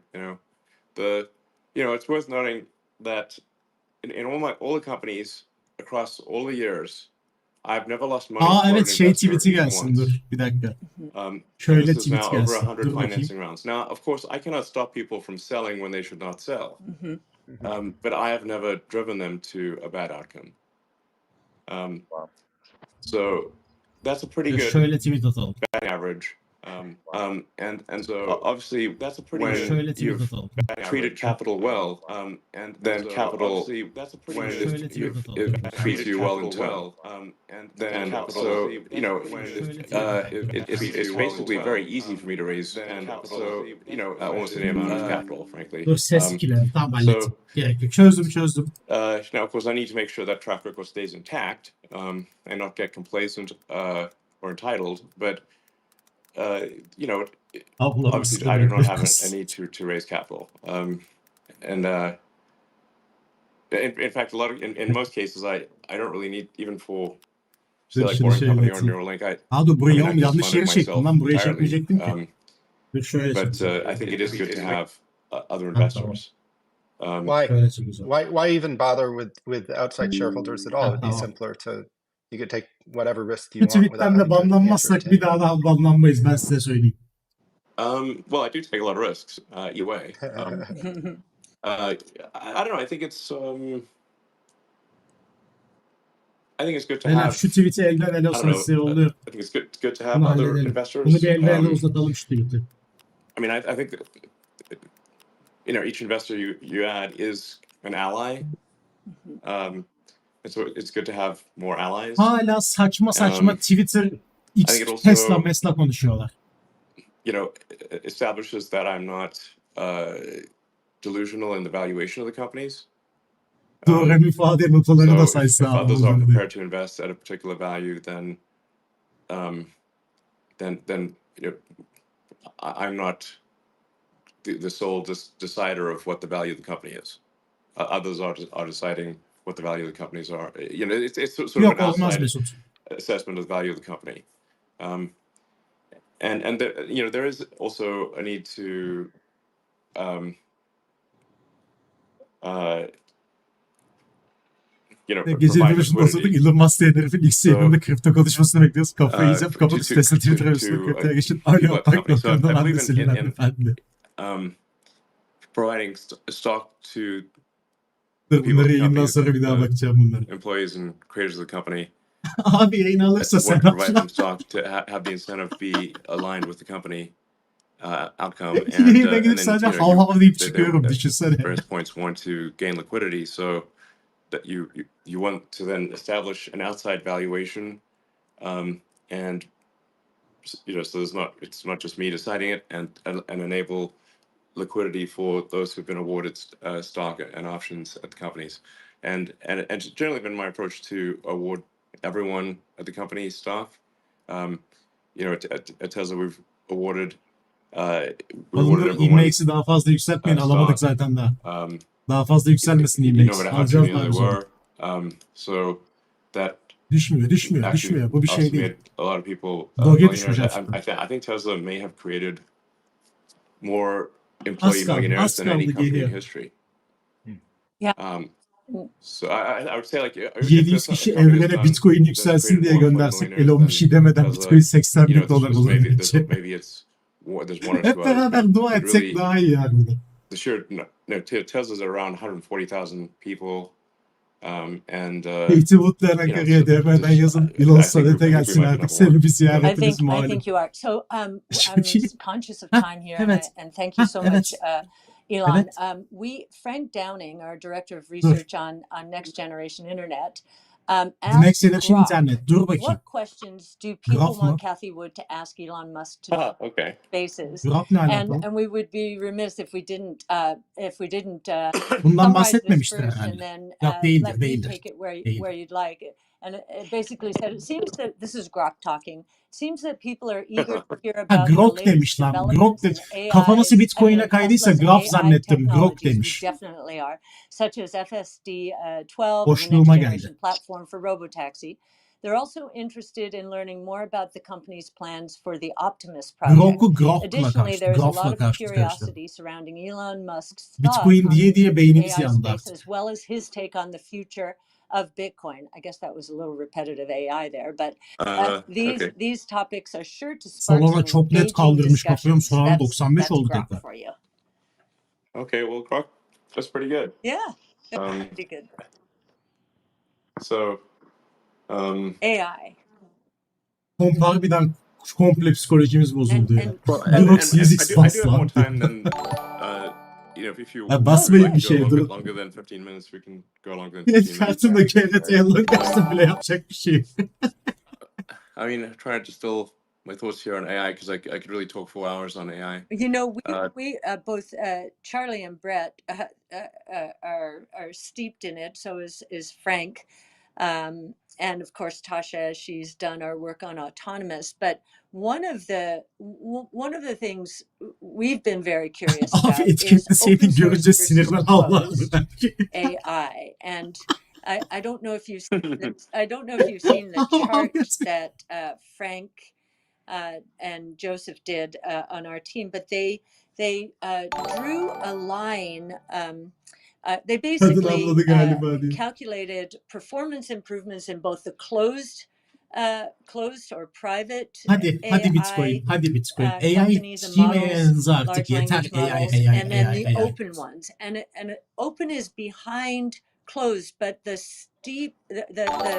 performance is improving at a steeper rate than closed. Ben şu telefonu hazırlayayım da bari bir şey derse telefondan pozisyon açayım. O yanında hazır olsun. Kaçırmayalım bir şey olursa. Yandan Binance açık olsun aşağıda. Sure. Well, I mean, I think a lot of people know that I was instrumental in the creation of OpenAI, and in fact, I came up with the name. The open in OpenAI means oğlum bak havlamasına gerek yok. Bunun köpeği var mı? Arkadan köpeği havlasa yeter. Bak kendi köpeği havlasa yeter. Establish a counterweight to Google DeepMind because kendisi it was a havlamasa world da. at that point. It was Google DeepMind had probably 2/3 or more of the top AI talent, and of course, vast computing and financial resources.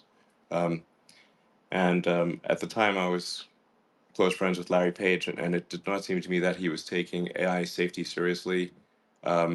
So I felt there needed to be some, like I said, some counterweight, some competitor Buradaki to 800 kişi bu gece burada sort of beklediği the için Google para DeepMind kazansın. Ben başka hiçbir şey istemiyorum ya. situation. Tek isteğim bu. So, Ben kazanamayayım. Siz kazanın ulan. and frankly, instrumental in creating the company was recruiting Ilya Şu Sutskever, tarihe tanıklık edelim. 750 which was kişiyle a back and şu forth tarihe tanıklık edelim. thing Şu canlı yayın. where actually Ilya changed his mind a few Tek times and isteğim o. ultimately decided to come to OpenAI. Yemin ediyorum parada pulda gözüm yok ya. And so I won that Mars'ta recruiting ilk bunu battle. öldüreceğim.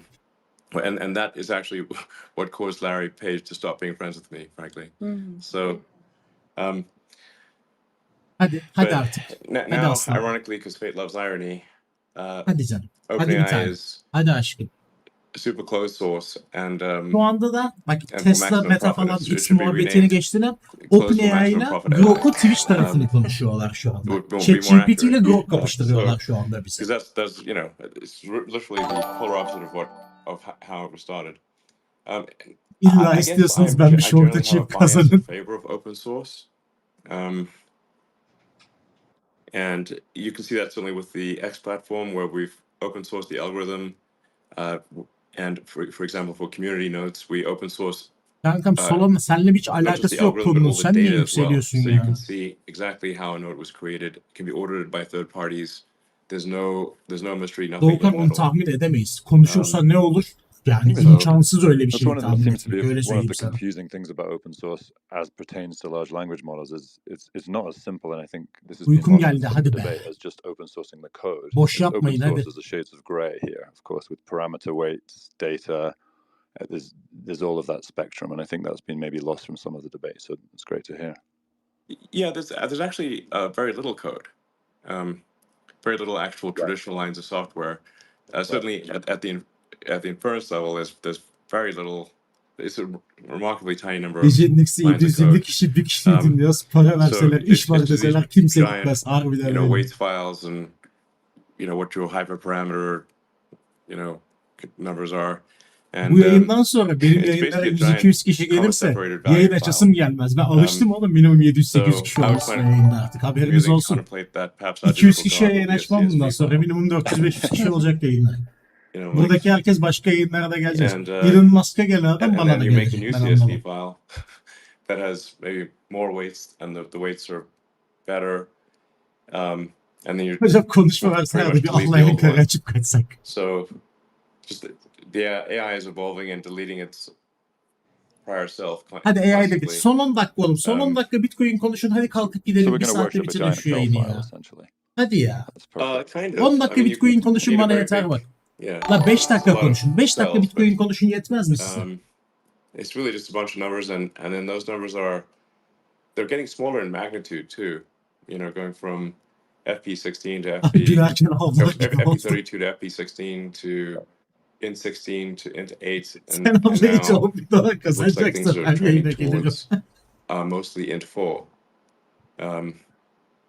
So they're not particularly large numbers. İşte abi 2 dakika daha ablasın.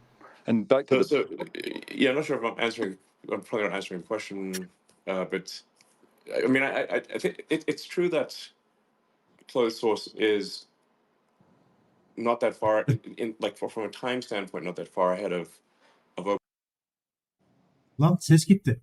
Alo. source. Çap Elon Musk'ın sesi kesiliyor bak. But let's say, and if you assume open source, Oğlum tam şimdi.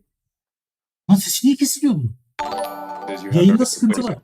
6 months because of the Eyvallah immense sana. rate of Teşekkür ederim. improvement of AI. That 6 months is actually a massive amount of time.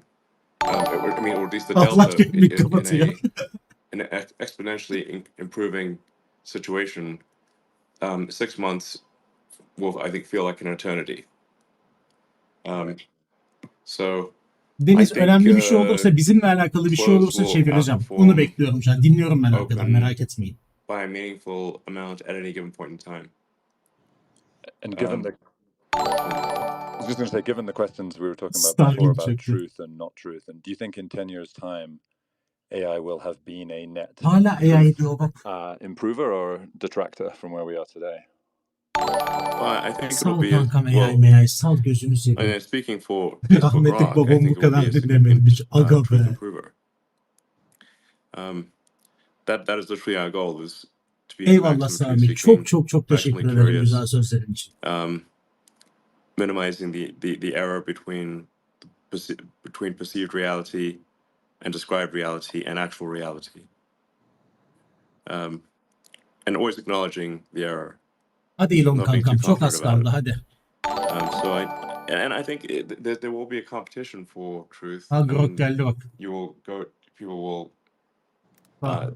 tend towards the one Ha, that dur. they think is most Olmuyormuş. accurate. So, and if there's at least VPN one açmadan AI that olmadı. is aiming for maximum accuracy, I think it pushes all of the AIs to aim for maximum Samet accuracy. şu anda Grok'u, yapay just as zekayı falan filan konuşuyorlar şu With anda. the X platform, Kripto ile alakalı FK, hiçbir şey yok. Twitter, Yok değil Doğukan as soon belli as, değil. as soon as X yok diye pushes Sandbox for desin. maximum truth and accuracy, it sort of Sandbox forces the dememiştir hand of zaten. others. The others now also have to do that. Right, the truth arms race among the CSVs, and is Sandbox yazdım ya. one of our theses, I think, with ARK is that Tesla is one of the most undervalued AI Yok lan companies hiçbir şey there oldu yok. is because of the insane amount of Hiçbir data şey you've oldu. got on all, to feed into autonomous. I don't know if there's any Dur bakayım. commentary on that, because I think, obviously with the rise of these LLM companies, which are by and large working off essentially available data that is not proprietary, the benefit Sanki Solana coming demiş to the gibi companies Solana like yükseliyor. Tesla Ben that anlamadım ki. understand how to use the AI benefits, but do have these enormous proprietary data pools. Seems like Aynen that's going Sand to be the bayağı da next çıkıyor ya. Sandbox bir şey yok. Yeah, I think that's accurate, an accurate description. Tesla is one of the leading AI companies in the world, and with respect to real-world AI, it is obviously by far and away the leader. Aşkım 5 dakika kaldı. Elon Musk'cığım bir tanem. Ya büyük ihtimalle 1 saat falan konuşacaklar diye düşünüp 5 dakika kaldı diyorum da. Büyük ihtimalle öyle olur yani. Is massively overused. But what I do see happening is somewhat of a convergence towards intelligence. Hadi ulan. Hadi ulan Elon. Hadi Elon. Hadi Elon. Eminim Survivor finalini bu kadar heyecanla beklemiyor bizim millet ya. Tesla, like really to make full self-driving İlk gördüğüm an work, you Tesla'yı need baby taşıyacağım. AGI in the car. Because you need to understand reality, and reality is messy and complicated. And just as a side effect, the car AI has to be able to read, for example. It has to be able to read arbitrary science as Bak hala konuşuyor. Arabaların yapay zekasını falan konuşuyor. Delirtti beni iyice lan. In every language. Seçkin kendisi dedi ya. Direkt ablanın kendisi dedi. Bunu kuran Katie dedi ki. Everything is coming down to, bak nerede? Different layers Elon Musk'ta yapacağız. AI'yi konuşacağız. Bitcoin konuşacağız ve bir sürü şeyler konuşacağız falan dedi.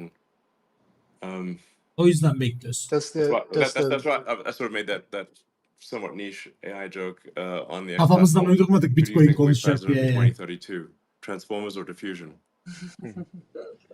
Do you think that switching to full stack AI for Tesla's full self-driving reduces the İnşallah Yiğit bir konuşursa forecast lavuk error for you anlayacağız in da terms of yapmıyor. when the problem will be solved?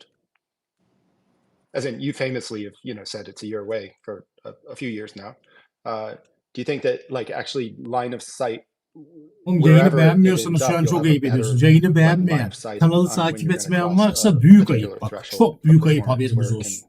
Onu da bir araya koyayım. Ben içten içe söylüyorum zaten. Yeah, I mean the car is already incredibly good at driving itself. Now especially if you say like, okay, drive in California. Adamlar diyorum ya şu anda yapay zekayı, Grok'u, arabalara yapay zekaların nasıl entegre edilebileceğini falan konuşuyorlar. Bizim konuyla alakalı hiçbir şey yok. O yüzden yapmıyorum. O yüzden için çevirmiyorum size. Bizlik bir şey yok. Beni de ilgilendirmiyor yani şu an söyledikleri. But if you're just driving, say, around Palo Alto, the probability that you'll need an intervention at this point is incredibly low. Nasıl roketledi? In Hangi fact, nereye even if you're roketledi driving FED? through San Francisco, the Şuradan probability baksan that yükseldiği it's very %1 low. coin'in nasıl So roket we're bu? really just %1 yükselmeye roket mi diyoruz biz? going Böyle through roket mi olur? a march of nines. Like, how many nines of reliability do you need before somebody does not need to monitor the system? You know, it's so interesting. GM basically shutting down Cruise. Tasha has done the work on safety, and it seems that Tesla with FSD has an accident once every 3.2 million miles. At Tesla without FSD, 600,000 miles. The average vehicle on the road, I think this is Ya surface ne streets, konuşuyorsunuz siz? Ne 190,000. konuşuyorsunuz siz? And Delirtmeyin Cruise adamı was ya. 40,000. So there really was a safety issue there. Do you worry that it Abi has ETF dedi. potentially set back Ne regulators, anlatıyorsun be abi? Gözünü seveyim be abla from ya. considering autonomous transportation, or Bu arada is this beklenti olduğu data, için konuşmazsa da düşebilir that piyasaya. Onu da accidents söyleyeyim. on the streets Hani have sonuçta bir gone şey up in the söylemesini last bekledi 10 herkes. years, Bitcoin fairly konuşacağız dramatically deyince. actually, because of Şu an Texas. Yeah. eğer Do you konuşmazsa think, bunu negatif do you görebiliriz biz think that piyasada. regulators are going to look at the data, which, I mean, we've done the research, Tasha's done the Haberiniz research olsun on yani. this, and is 800 pretty olmuşuz. compelling. Utanmasak Elon Musk'tan çok you know, dinleneceğiz yemin ederim burada. Buradan da neyi A anlıyoruz? regulator in the US Ulan is şey the olmasa, enforcement division Türkiye olmasa Elon Musk for whom I dinlenmiyormuş. actually have a lot of respect. I think those guys Gece are 2'de 800 they kişi really topladık şuraya. have I mean they're quite, I think actually in my experience thus far have been quite sensible. You know, that doesn't mean that there aren't silly things that happen from time to time, but they've really been quite sensible because they see the actual truth of Link mi the yükselmiş? accidents. Ulan They see linki the sildik tablodan link fact mi that there are on yükselmiş? the order of 40,000 people killed every year in motor vehicle accidents, and Şu so an they çaktırmadan bir actually ara do yükselmiş they bak. do care 1.40 about gibi falan birazcık yükselmiş. the 15'ten 15-20 olmuş. safety Yani statistics, yalandan and yükselmiş. they do recognize that Ya bu da %1 oğlum. Hepsi there's %1 always going to yükselmiş. be some %1 risk with yükselmiş. Coin'e cars. bana yüzlerde şey yükseldi demeyin. Gözünüzü seveyim. %1 And dedim ya. they're well aware of the fact that Şu an biz our cars %5000 are yükselen bir şey much safer arıyoruz. than other vehicles. So, you know, we really, I mean, there've been a few things where, you know, maybe we have had some disagreements, but you know, like for example, coming to an absolute full stop at Newton'la stop konunun hiç streets, even alakası yok. when Hani Newton diyor ben ne you alakam know, var it's diyor very şu an. clear there are no cars anywhere in sight that could possibly Bu da cause yani an impact. No bu da cars, no önceden yükselmiş pedestrians, şimdi değil. completely clear, and actually almost no humans stop at stop streets, at stop signs. Almost no humans actually come to a full stop. They're Şu typically tweet'e they think eldenene they came to a hala full like stop, but atmamış typically olan they'll var be mı bu going at arada? least a few miles an hour. Şu tweet'i geri atıyorum bak.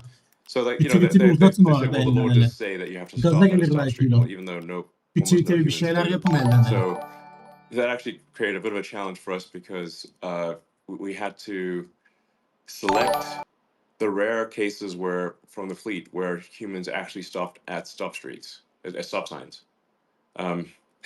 So and then actually get our Yusuf QA dur zaten team to kaybettik. Bir de şimdi pozisyon açıp oradan stop at bakıyorum. stop Adam streets and then konuşmayı tuttu overfit zaten. the stopping at stop signs in order to get the car to stop at stop signs because it was trying to behave like a sort of good normal human driver who does not stop at stop signs. So, you know, we had a disagreement there on it, but we ultimately, you know, have made the car stop at stop signs, even though it's a little annoying. So, but you know, overwhelmingly, you know, so this is one of the things the media will try to create this that I'm some sort of law-breaking maverick who just does what he wants and doesn't care about legal matters. This is actually not true.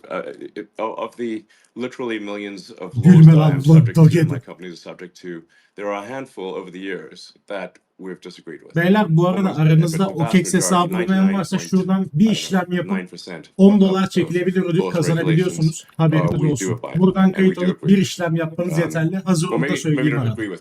İsteyen varsa en azından buradan kazanamadık $10 oradan bedava para kazansın. It's really minor, and but if you sum up disagreements Burada across var over mıdır bilmiyorum OKEX 20 hesabı years. olmayan ama It varsa just diye sounds like a koyun. lot, Haberiniz olsun. but in Bedava fact, para. my companies are incredibly law abiding. So 200 kişilik ödül var orada. that's the truth of it.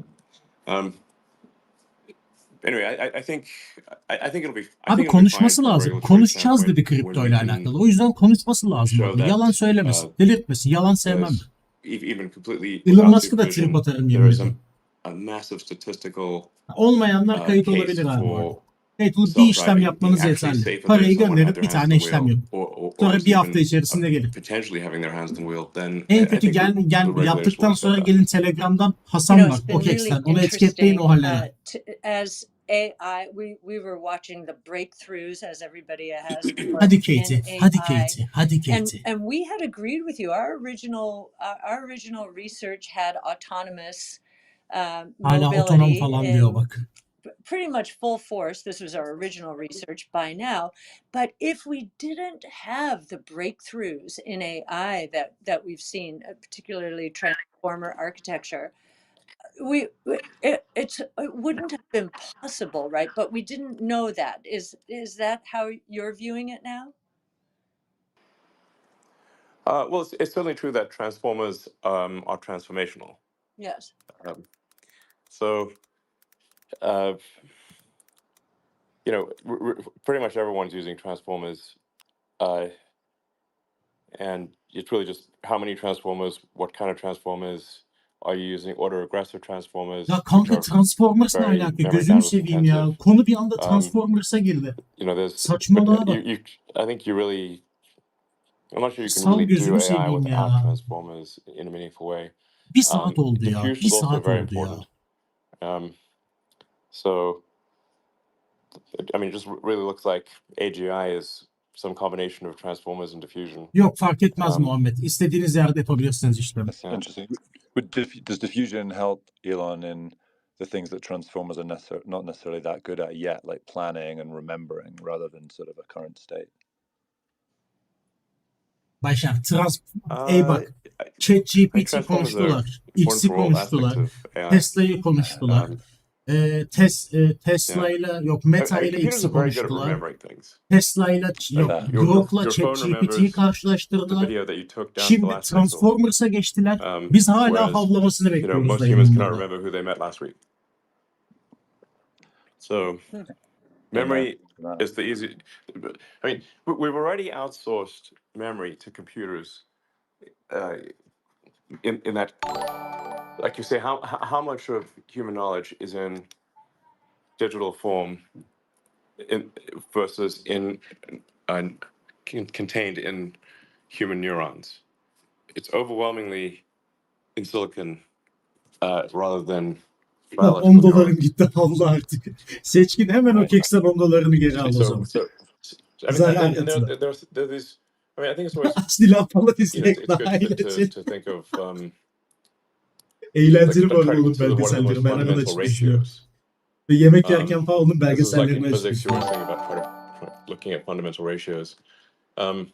Ya o da baştan beri burada. Yeah, one of the fundamental ratios is the ratio of digital to biological compute.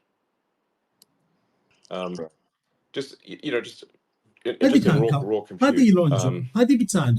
And how much and the ratio of digital memory to biological memory. So, at what point like I think at this point, Nurullah kripto hakkında en ufak bir şey demesini bekliyoruz. Daha hiçbir şey memory demedi. is digital as opposed to biological. So you've got over Olur CS yayını, LoL yayını bak bu ekiple bir CS turnuvası düzenlerim. Aklınız hayaliniz durur. Trending towards 1,000, and many orders of magnitude beyond that. Then you've got the digital to biological compute ratio, and since the number of humans is more or less constant, I'm worried about it. Humans declining quite significantly in the years to come because the birth rate is so low. But so human computers more or less it looks like a flat line versus time, whereas the digital compute is exponential. Right. And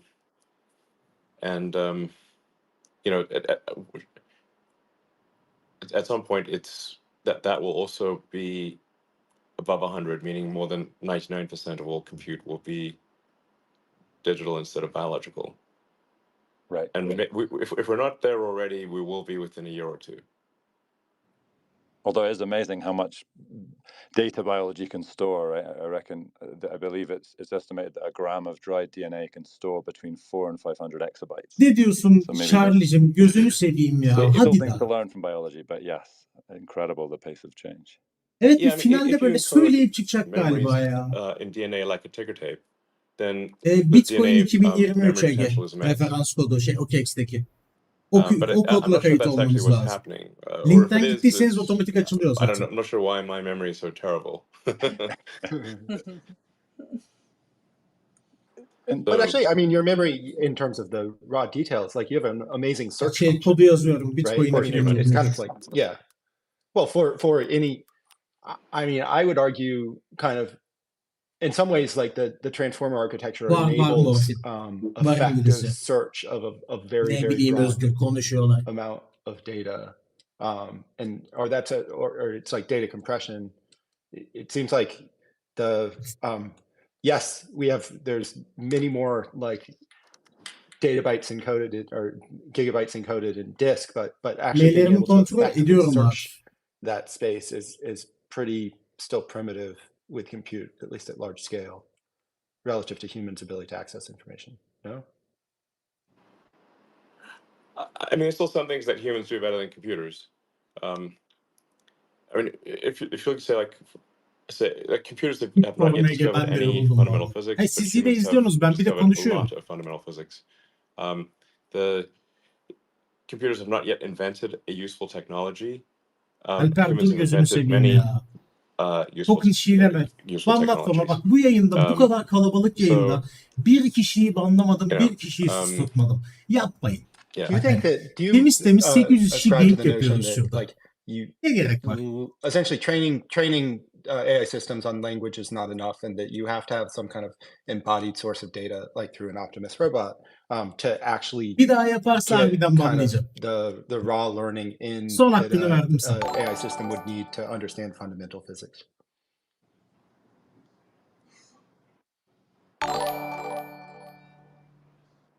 Yeah, so that's what I think is coming. I think what's coming is AI understanding fundamental physics, and AI inventing new technologies.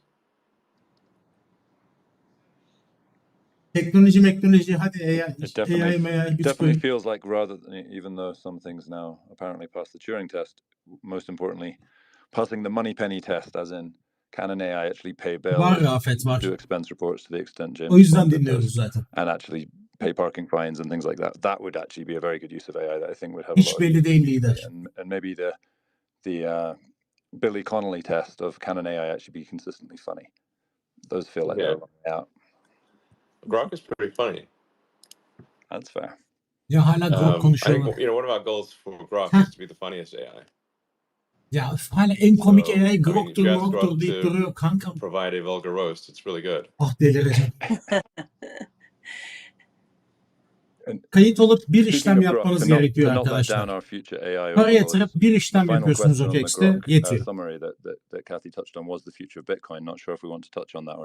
Aynen, yeterli Tolga. Yeah, that and then just before I don't know if we're wrapping up here, but I'd love to talk about Bitcoin hakkında konuşacağız dediler folk. Dur. And then maybe back into kind of tying things up with convergences among technologies. You mentioned that a little earlier, Elon, and the impact ultimately of all of this on economic growth longer term. The surprises büyümek için diyor, nasıl bir artısı olur bizim diyor bu teknolojinin Bitcoin tarafının diyor. Hadi bakalım. What's the question? Sus, soru neydi diyor bak. Deli etti be. Konuşmamak için elinden geleni yapıyor. When you put it, or Tesla put it on its balance sheet, İlk diyor Tesla diyor, para gelirlerinizi gösterdiğinizde diyor Tesla tarafında diyor. Backlash in terms of its economic impact, all of the energy usage and so forth. And then, enerji şeyinden dolayı böyle sıkıntı olduğunu Tesla tarafında söylediniz diyor, Bitcoin tarafında. We basically, and Block had come up with this notion that, wait, you put Bitcoin mining into çok kelimelerini seçerek kullanıyor şu an. O kadar seçerek kullanıyor ki yanlış bir şey söylememek için. If there's a storage unit and the intermittent Bitcoin tarafında bu yüzden sıkıntı yaptınız. Mining tarafında çok fazla sıkıntı yarattığı için diyor. Enerji harcadığı için. And you can mint Bitcoin and overbuild solar and wind and renewables and boş all yapma Katie, boş yapma canım. Hadi konuya gel. Aynı şeyi tekrarlayıp duruyorsun. Hadi. That argument against Bitcoin, and Larry Fink himself used it quite vociferously for a long time. Bu Bitcoin'e karşı bir olaydı diyor. That is going away.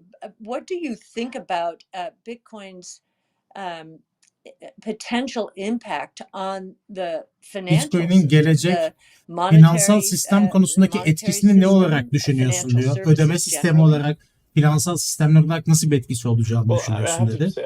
I don't spend a lot of time thinking about cryptocurrency. Hardly any at all. Kripto coinlere çok fazla zaman harcamıyorum şu anda. Dedi ve bak şey düştü. Paranın doğallığından konuşuyor. Aslında para nedir ki diyor. Database for resource allocation is the way to think about money, in my view. Now, fiat currency is actually fine. Normal dolar, euro gibi fiyatlar aslında okey zaten diyor. A predictable money supply and it doesn't, it doesn't get inflated or deflated too much. If it's rules-based, enflasyonlar falan filan oluyor birazcık sadece o taraflarda. It's rules-based and provided government does not too much abuse the privilege to create more money. Bunu çok fazla aslında abuse etmiyor diyor devletler. Yani kötüye kullanmıyor aslında bu enflasyon tarafını. Çok fazla para basmıyorlar diyor. Ne diyorsun sen ya? The temptation over the ages to debase money is, I think it goes back to probably the ancient Sumerians. But as soon as at the point where Antik Sümerlilerden paraların üretilmesinden falan bahsediyor şu an. Ne alaka kanka? Bunu mu bekledik biz bu kadar zaman? Temptation to debase the money supply. So when you think of any given money system, I sort of apply information theory to a money problem. Just think of it like it's an information para system. sorunu You olduğunu want to minimize düşünmüyorum noise, minimize latency, minimize packet loss, and so any inflation would be adding noise to the system. If the transaction rate, if what it takes to conclude a transaction is a long time, that adds latency to the system. Fraud is kind of like packet loss. Bomboş konuşuyor şu an. O kadar boş konuşuyor ki. Çevirmiyorum bile. So I guess I kind of think of latency'di, paket loss'tu falan filan. Information moving on a network. Bandwidth, latency, jitter, which is the variance in latency, packet loss, those fundamental elements. Yeah, it's been interesting to watch how human beings, in this case the Fed, the words they say whip around markets, and there's just something not right about that. I mean, that's my point of view. I think our point of view, certainly on the crypto team, and Art Laffer, who was my professor in school, he's supply side, Austrian School of Economics. Ya boş yapma hadi. Hocalarından He bahsediyorum. collaborated on our first Bitcoin paper in 2015. Hocalarımdan biri Bitcoin ilk kağıtlarıyla alakalı çalışmıştı diyor. Bunu okuduktan sonra diyor. Ne demiş? Uzun zamandır bunu bekliyorum demiş. İlk altın kapıyı kapattıktan sonra altın camı hep bunu bekliyorduk diyor. Global bir ödeme sistemi diyor. Bitcoin'i bayağıdır bekliyorduk demiş profesörü zamanında. Altın. Kadın okey bu arada Bitcoin konusunda. Elon Musk şu anda artistik yapıyor. Anyway, Şu anda bir şey kaçırmak back için yorumlarınıza to bakmıyorum, haberiniz olsun. convergence, though, and you're the maestro here. You know, when I think of when we think of autonomous taxi platforms, robotaxi networks, and so forth. Delirtme beni bak, otonom arabalara That's girdi the yine. convergence of three of the major platforms around which we have centered our research: robotics, energy storage, and artificial intelligence. Each one of those technologies, basically Kanka konudan gearing up for or uzaklaşıyorsunuz. in the Yine sweet döndü spot AI'lara ya. of the S curve. And I sort of think it of S curves feeding S curves and creating the potential for explosive growth that no one is expecting. And Brett has just written a paper, it should come out in the next few weeks, around this topic. Just want to get your thoughts about that. And Brett, if you wanted to ask any questions specifically about that. But the bottom line from an economics point of view is we could see, very surprising uptick, not just uptick, a step function up in economic, Boş real yapıyor bunlar ha. economic growth if these Delirttiler beni. technologies are as big as Ya we think Bitcoin'in they falan are. umurunda değil. Hiçbirinin umurunda değil bu Yeah, arada. Hiç de absolutely. bir şey olmadı. Well, I mean, the real economy is not money; it's goods and services. Mhm. So, Aslında ekonomi diyor para değil. I was Buradaki saying earlier, money is servislerdir, really just a database hizmetlerdir for diyor. resource allocation, Mhm. and it's. But if there are no resources to allocate, or if the actual goods and services Havla output lan. is Havla lan. fixed, then you Alo. can, I guess, try to Havla allocate millet that para same kazansın. pie Havla. a bit more efficiently, but it's really not nearly as good as growing the pie. Mhm. So growing the output of goods and services, Bu da hiçbir şey söylemedi ki. Bu kadarla productivity kesecekse is really the buraya thing niye that leads to kocaman yazdığınız prosperity. şey hakkında konuşacak diye. Bitcoin hakkında konuşacak diye. And obviously with robotics and AI, I think digital medicine through synthetic RNA, and I think these things will just massively improve productivity. Just if you take the Ya car as konuştu an da hiçbir şey example, demedi ya. and I think Tabii you ki biz understand this konuşmadık quite diye well. kaldı. Although Konuşurlar not many konuşurlar. people Onu da do. konuşurlar bunlar. Bitcoin konuşmasın da That, her şeyi konuşuyor. Birini fark if you've ettiniz got, mi? say, a Normalde passenger konuşurken car, hiç teklemiyor. Ama kripto it will konuşurken typically teklemeye see başladı 10 to çocuk. 12 hours of usage, like maybe 1.5 hours a day over the course of 7 days. Mhm. But there are 168 hours in a week, so it's really used for a very small percentage Ne of the diyorsun week kankam? normally. Boş And yapma then you've got to ya. park it somewhere as well. So you've got parking costs, storage costs, maintenance costs, and all these costs associated with the car. And you're at 5 to 10% of asset utilization for a car. And Mhm.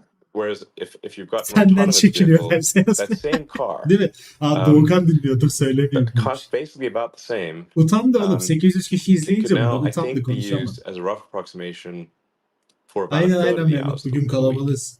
If you say like productive hours, and this is just, I think that's a conservative, but I think it's not far wrong. So if you say like it goes from say 10 hours a week to 50 hours a week out of 168 of Mhm. useful hours, that I think is not. It's not going to be exactly right, but I don't think it's far wrong. You now have the same asset being able to having 5 times the utility. Mhm. So Yeah. that is such a Yok abi, çok staggering kaçamak leap konuştu ya. of Çok kaçamak productivity. konuştu ya. Um, Konuşmak and istemiyor if gibi Tesla's yani. able Ulan to madem do istemiyoruz as I niye think it will yazdınız build to, oraya? which is to upgrade Konuşmayacağız fleet, deseydiniz. Zorla mı to konuşturdular make sizi? it Allah Allah. autonomous, it will be the biggest step change in Yayının asset value izleyicisi in bile history. düşmüştür ha. I think overnight. We agree. We agree. Right. I'm Definitely. preaching to. I'm Biletilerin really eline preaching mesaj to the atıyorum converted size. here, Şöyle bir şeyler obviously. yapın. And İlgisini I çekelim preface biraz. it by I Havlasın realize I'm bari preaching ya. to the converted. Twitter'dan bir şeyler But uzatalım. you're also Havlatalım şu çocuğu. underestimating the utility uplift, because that 10 hours that the car is driving a week, somebody is not being paid to drive it mostly, right? But they're devoting their valuable brain to doing it. As in, kind of, it's actually, there's the human labor loss that accompanies that as well. And so freeing up those hours is actually, I think on Tasha's work, it's as meaningful, as the capital utilization benefit. Absolutely. And I think you've also predicted 4-5 gün sonra massive galiba increase in Borsa Kayıt. traffic. Orada yazıyor zaten. Geri sayım var. Once you take away the Yok pain of hala devam driving, ediyor Oruç. people will go more places. So there'll actually be more cars on the road driving more places, because if you can sit in the car and be watching a movie or be texting legally, then what that's really much less pain than having to navigate arduous traffic for an hour and a half. Yeah, many people miss that. Ulan I bizim de remember ekmeğimizde it just yaptı. frustrated Bir me Bitcoin that dese doğru düzgün konuşsa GM yayın and şu its anda 1000 kişi marketing diyebilirdi. material and presentation Bunun to the yüzünden pay, yayın izleyicisi zero düşüyor. congestion, Yılan. because I Ne think köpekledi, ne havladı, our ne that's Bitcoin hilarious. dedi. Benim yeah, yayını da our sabote lead etti. suggests threefold Küfür the edeceğim amount şimdi. of traffic, and that's what Yes. pushed us into doing more with drones and delivery Tamam 5 gün daha devam o food zaman and Borsa parcels Kayıt'ı. 5 gün with sonra drones and istenecek. even air taxis, because cannot imagine the Biz commute ediyoruz. Ben from edemiyorum. Ben kamera karşısındayım. JFK into Siz Manhattan edersiniz. Ben o being kadar rahat edemem. 4 hours or 5 Gece hours or 2.30 6 gerçi ben de hours. ederim de. Neyse. So Biz yine çizgimizi Yes, well, bozmayalım. fortunately, Devam. I have a proposed solution to that, which consists of tunnels. yes. And we're now in St. Petersburg. If you could build a tunnel from here to Bir tur daha Tampa, which Bitcoin ile is just alakalı bir sand, soru you're not going to sorayım. run into Veya anything. kapatın oğlum. That'd be Konuşmayacaksanız very cool. Bitcoin kapatın şu yayını ya. We Ne can konuşuyoruz? absolutely do that. Yeter. Yeah, So that would. the Boring company has actually made tremendous progress. It has, I think, at this point, by far the most advanced tunneling machine. The thing that is the biggest inhibitor of Boring Company by far is regulatory approval. It's we are in the United States and particularly in some states like California, we are being strangled by regulation. Bitcoin lafı geçmediği this is an süre, important Bitcoin point veya to make, Doge which lafı is, geçmediği sürece I hiçbirini think, obvious dinlemeyeceğim. when you Doğru think about söyleyeyim. it, that if we keep making more İçimden söylüyorum. rules and Baba. regulations and laws every year, and those Aynen öyle Sebo. laws and Aynen regulations öyle. are immortal, but humans are not immortal, then over time you'll be like Gulliver, where you're tied Türkiye down by a Işık million verse şimdi herkes strings 1K 800K can't yapıyor. move. Oğlum 800K dolar olarak It's para etmiyor ki. true. 1000 It's dolar true. vermemiz lazım. That's why Ama. your Anca first öyle principles oynatırız. approach 800 to bin liraya bu your konuşmaz. business is so interesting. I wish we had first principles approach to policy making. Aynen öyle motivasyon because küresi. you're Tam right. olarak durum bu. The regulations are Adamlar strangling. yayın The ayağında only lak good lak news yapıyor. here Bizim gibi in garibanlar this, da and adam we've villasında seen it, havlasın diye is bekliyoruz. other Tam olarak countries durum bu. want innovation. US has been Aynen oğlum biz de gider TOG alırız. Manyak. Bundan sonra boykot. Tesla boykot TOG alacağız hepimiz. Haberiniz olsun. Tesla alan bu dakikadan sonra bizden değildir. Hep beraber TOG alıyoruz. It's been very frustrated here, and now the FAA is starting to play ball because of it. Çok Do you think kayıt var.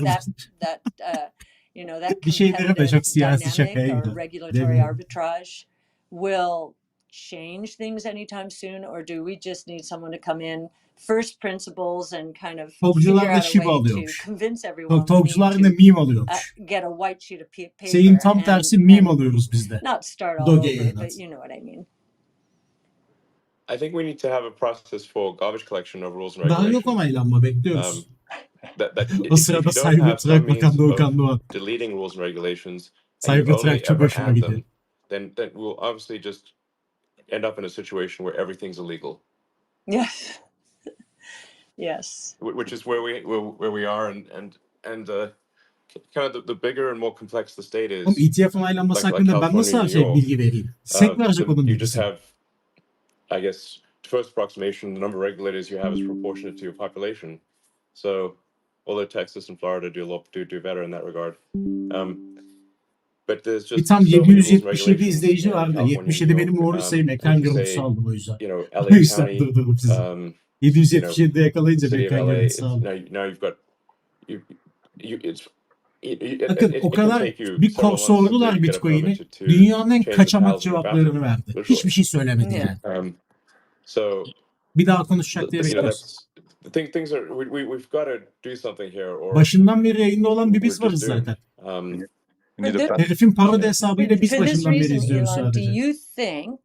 Elon Musk'tan önce geldim konuşmaya. Is at a competitive advantage. It's command and control. I've heard you say that they're very tech savvy down to the mayor of every city.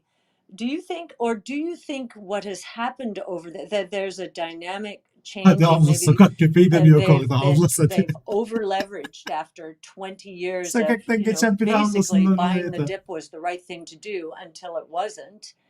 Do you think that Çıktı it çıktı is herkes now çıktı entered Muhammed. more Biz of a kaldık. Biz Japanese kaldık style, kardeş. Biz kaldık. they have to readjust to a new reality, or do you think the regulatory Bizim zamanımızda delikanlı adam yapacağını sokak ortasında yapardı kardeş.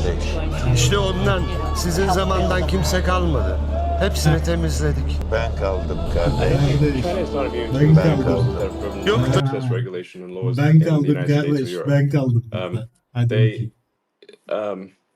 I've certainly seen Katılamıyoruz. Liste just çok in the dolu course olduğu of için our istek operations in gönderemiyoruz China, arkadaşlar. because in China, Herkes we've seen gönderdiği a için quite a fazladan dolmuş substantial yani. increase in Bekle the abi. İşlem regulatory yaptıysanız bekleyin. So, it's a lot harder to get things done now than it was 10 years ago. So what I'm saying is I think this is just a natural part of the evolution Selamlar of Şahbos. İyi any sen country nasılsın? is the growth of rules and regulations. Now, in history, the forcing function for cleaning up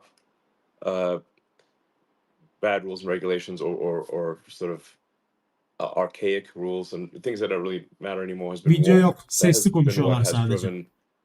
has been the cleansing function for rules Diri and ya regulations. yayın bitsin harbiden. Bence de yeter. So Soramıyorum William. İstek gönderiyorum da ideally we gelmiyor. can do this without war. That would be Liste nice. dolu olduğu için almıyorlar içeri şu an. Denedim yayın başından beri deniyorum yoksa istek yollamayı da almıyorum. Has it That ever would be happened? nice. RT kitap yerine keşke kangal köpeği hediye etseydi. Diyor havlardı en War azından. and battles, and that you really understand that dynamic. Have we ever cleansed the system without it? Bu arada bu sezonun hype not coinleri aware olarak of- benim aklımda oyun projeleri I'm var, not aware haberiniz of a olsun. situation like that. Yapay zeka falan okey de Yes. öncelik benim için Now, the oyunu thing is, yani. in history, Gaming wars were projelerin very başarılı common, olacağını so, düşünüyorum. Bu da böyle bu yayına özel bir bilgi olsun. We're in this Başka yerde söyledim mi hatırlamıyorum. odd bit of history Büyük ihtimalle where war söylemedim. is quite rare. We're talking about, total population of the world Gaming coinlerine çok şey divided yapıyorum. by number by the percentage of the population. Hype'lanıyorum bu If you arada. say, look, what percentage of Earth's population is actively at war? It's very tiny today compared to any time in history. Bu arada bir şey de çok düşmedi ha. 96 idi oğlum zaten. 96'dan 95 oldu. Bir şey fark etmedi. Büyük bir düşüş olmadı yani. Very different. Yeah, I think Bir tek GTA exposing 6 değil ya. Bir sürü oyun var. and I know you did in Ukraine with Starlink, exposing what's Peki, going sen on işte is yaparsan- half of the solution in a sense. Evet edersin. Doğru Right. anladım galiba yaparsın. Or maybe the reason. Örneklerini that, vereceğim. That we're Yok, not direkt o going through the coinler değil. horrors of war Mesela because bir EMX you can see it onlardan in bir living tanesi. color Hala and- alamadım ben and de how bir ara alacağım devastating inşallah. it is. Immutable X onlardan bir tanesi. Belki Yeah, I iliyor. mean, Böyle birkaç tane that proje is var. certainly, Daha elimde yoklar ama daha alamadım. something that is possible that was not Bir hafif possible in piyasa the past. düzeltmesi gelirse alacağım. Although it clearly doesn't stop the Ukraine war. Vallahi hiçbir şey olmadı fakir Uh, böyle. Durdu That's still öyle. going on. Ah be Mirdart. Ah And be. I think a lot Block of yaptı. things, if there'd been social media, it's not clear they would have happened at all. Like the creation of the United States. If I was thinking like if there'd been social media at the time of Ha, Big of Time de Roanoke, onlardan biri olabilir. Big I Time think de olabilir, people would have evet. been dissuaded from future voyages. Mhm. Ha Well, Magic de it's like olabilir. we're Doğru dying of Magic de var. starvation. Mana değil de belki We're being Sandbox killed by olabilir. the Çok locals. seçenek var. Seçim yapmak lazım. We're rife with disease. EMX 40 That's a cent good maliyet. point. Eminim Very good. bedava ya. But that is Bak, another way to bedava reset the EMX regulatory almışsın. Çok landscape iyi. is kind of exploration, right? I mean, like who knows what? I'm sure there's some set of laws that apply on the moon and potentially Mars, but it's Olur o much more ölçeli. difficult Onu to da enforce alırsan laws kapatıp açsan olur. from that long a distance. Yak demedi Bitcoin. Hoş Yeah, I geldin think seçkin. ultimately, if Tetikte there is a bekliyorum. self-sustaining city on Moon or Mars, Daha that çok iyi. 15 senden çok iyi almışsın. self-sustaining city will achieve autonomy at some point. So Instagram'dan takip ediyorum sizi. YouTube chat'ından önemli takip ettiğiniz için ve yoruma karşı cevap verdiğiniz için çok teşekkür ederim. Ben teşekkür ederim Fakir abi. Bu arada bunu soran vardı. Yayınlarda 100 kişi falanken abi bu yayın 1000 kişi olduğunda da chat'e cevap verebilecek misin ideally demişti. on Mars, because that's quite far away Nerede?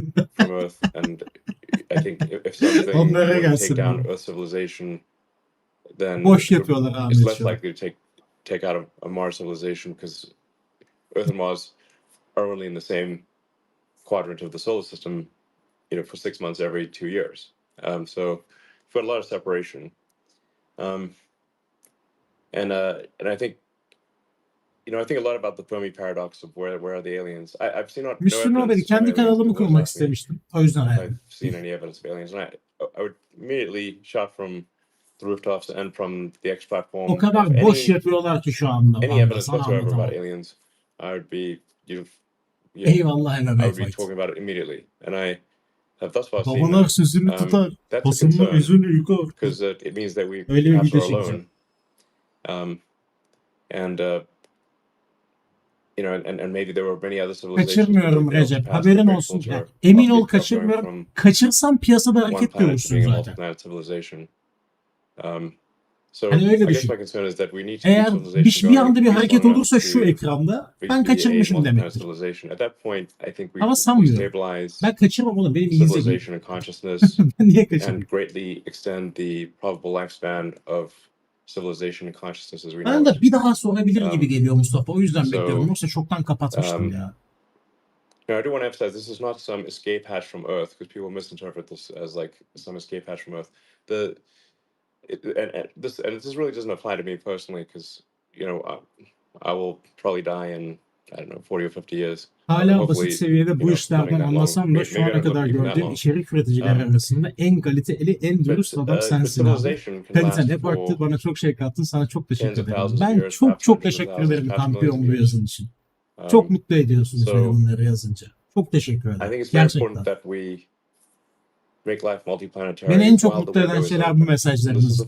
Ulan duygusal oldum akşam yapmayın. Gece 2:30 olmuş saat. In 4.5 billion years of Earth's existence, that has been possible. Sevgilimin beni aldatıyor dediği ortam. Life and consciousness to another planet. So that window is now Eyvallah dermiş. for the first time in 4.5 billion years. Now it may stay open for a long time, but it Yok aynen iki farklı işlem yapamazsın yazsın. İki longu üst üste ekler so we tabii should ki. just take advantage of the time when the window is open to make life multiplanetary. Allah bekle haberci kurasın ve dikkatli tiny olursa candle biliyorsun. of consciousness Eyvallah İbrahim, teşekkür ederim. in a vast darkness continues to burn. Nurullah önemli bir şey olursa söyleyeceğim sana, merak etme. Ben de o iş. Starlink, you've said kind of the Elon advanced kendi idea yerine that you Türk kızı need koymuş gibi. hypersonic Hakim, travel bu to ne basically dersin? capitalize.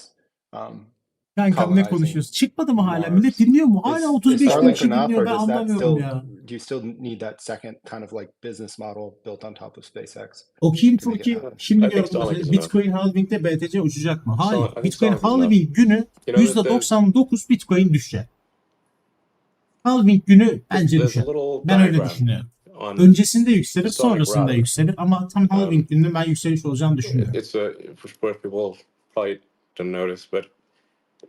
Ortak herkes buraya gelsin, oradaki mesajlara bakamam canlı yayında diye orayı kapatıyorum, buradan devam ediyorum. So if you look on your Starlink router, you'll see that. Rica ederim Yalçın, ne demek? Kesinlikle katılıyorum. İnan beklemiyordum. Doğukan Bey cevap verince acayip şaşırdım. Çünkü diğer yayıncılara baktığımda cevap vermeye bir tezgahlıklara tekrar şaşırdım. Ne demek? Ne zaman arkadaşlar? Her zaman yaparım bunu. Merak etmeyin. Elimden geldiğince hep destek olmaya çalışacağım size. Bitti. Bitti galiba. Elon, you are pioneering us in an amazing way. A lot of the hope for the future is so much of it, has started with with projects you've started and dreams you have, and I think the world's a better place. And I'll end where I started. I know that media clicks, maybe negative it works, but long run, truth wins out. And, you're Yiğit'in doing iğrenç amazing İngilizcen things. var senin And bu arada ya. I think the world will thank you Ağlamaktan ya for years and demekten years and kafayı years. yedi. And maybe just a close. Cümle kuramıyor. Pronunciation Try. güzel konuşuyor kelimeleri ama Oh, sorry, I clicked back on you. konuşmuyor. Just as a closing thought to build off that, maybe as well. How would you think about Nasıl yiyor inspiring the kafayı? next generation of entrepreneurs to do the really big, hard things? Does it make most sense to try and do something more consumer internet or something earlier, build up capital, and then go and do something very hard? Ben hiç space seçemiyorum ya. Space olayı bende yok. Ben YouTube'cuyum arkadaşlar. As a Ben starting Twitter'da space bir entrepreneur kere açtım thinking şimdiye about that kadar. O journey? kadar. And also to inspire the next generation to do great things, including building all the cottage industry, no doubt, of things that we'll need to survive. Yemin ederim Elon Musk'tan çok herkes Kate'ye sinirlendi bu yayın ya. Well, I actually think that anyone that has a company that is providing goods and services is doing great. I mean, it's not that everyone should Twitch var tackle oğlum. Twitch'e gelin. Twitch'te güzel yayın yapıyoruz. quote great challenges. Bak.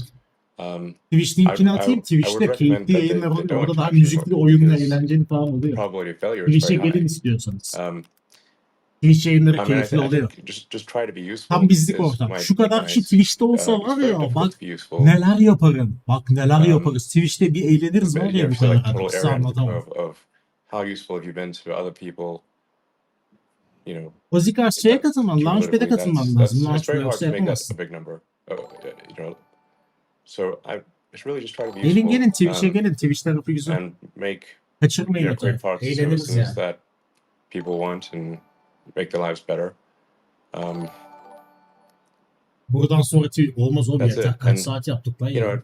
as far as Cemal'i encouraging okuyorum ya. entrepreneurs Ne to start yazdım bakayım bir companies, daha. my Genel advice olarak would be that düzeltme if you gelir need Bitcoin'in herkes encouragement to 38 start a bekliyor. company, Şimdi don't do bak it. böyle bir cümleye cevap verilmez Cemal. Right.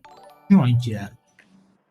Netlik bir şey yok. Görürüz. Şans işi biraz Because yapma you'll olayı. probably, I mean, the probability of Netlik failure konuş, is very kripto high. gibi bir yerde bu kadar net konuşamazsın. Ben So bu düzeltme bekliyorum bu really arada. should not. Ama net değil, You need bekliyorum. encouragement. Ama alım yapmaya da devam ediyorum. Yeah, don't do it. Büyük alım için bekliyorum. Ufak Yeah. ufak dolar maliyet ortalaması yapıyorum Thank you sadece. so much, Elon. As I think as it's clear, Bitirdi mi? if you have if you have an idea that will fill an unmet need that the world, something the world really needs, and you have a passion to go for it, then yes. But agreed, the probability of failure is, Brett, I think is it 90% for new businesses? 90%? Depends on Yeah. what stage you measure it at, but yeah. Yeah, from startup. Yeah. So.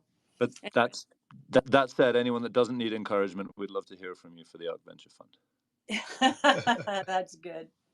But, I mean, I just have a lot of respect for anyone who works hard and builds things, provides products and services. Yok öyle bir durum yok to their, Fakir. Ben fellow sinyal humans, verdiğim bir kanal yok. and, Benim bir tane Telegram I think kanalım var. that's great. Onu da linkini atayım size.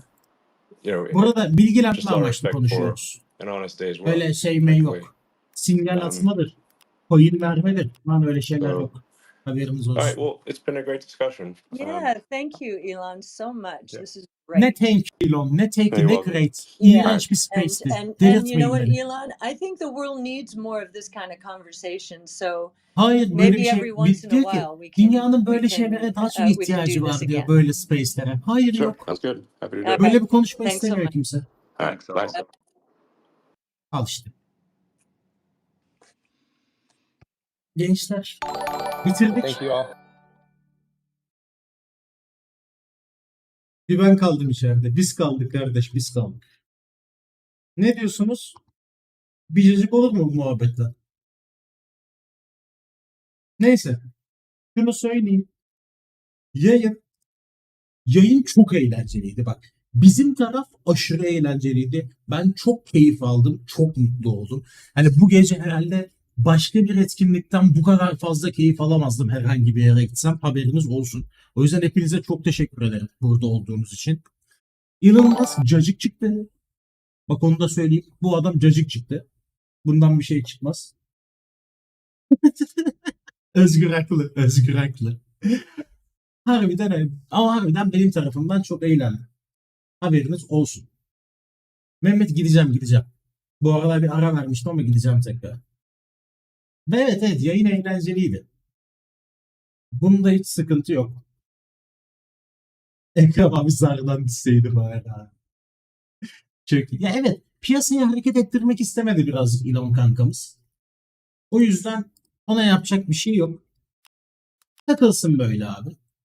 Muhabbetimiz oldu, eğlencemiz oldu. Bir sürü yeni insanla tanıştık burada. En azından bu çok keyifli oldu bizim için diye.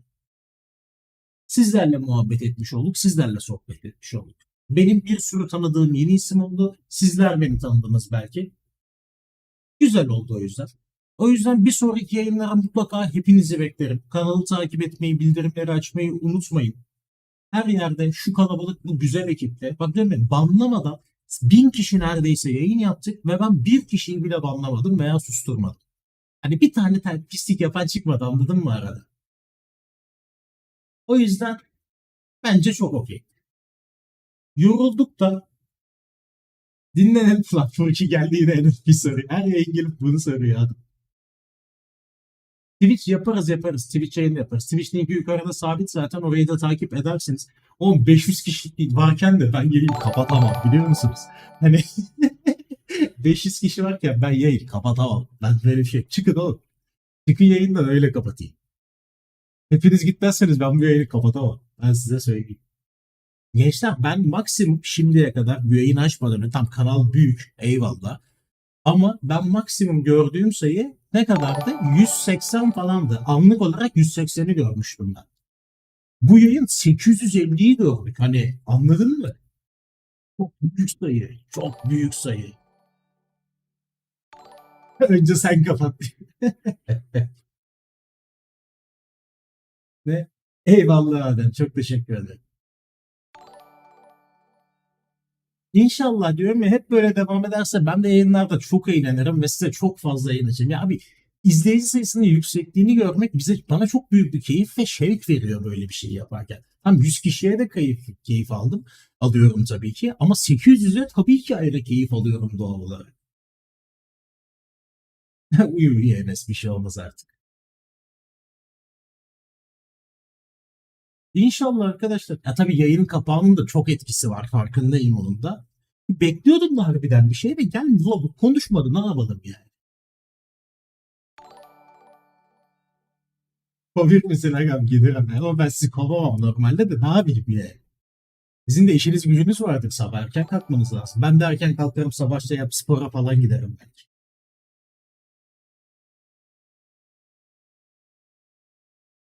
Doğukan abi sen de arkadaşlar gibi kolay yoldan para kazanma algısı yapmadığın için daha azınlık ama daha kaliteli bir kitleye sahipsin bence.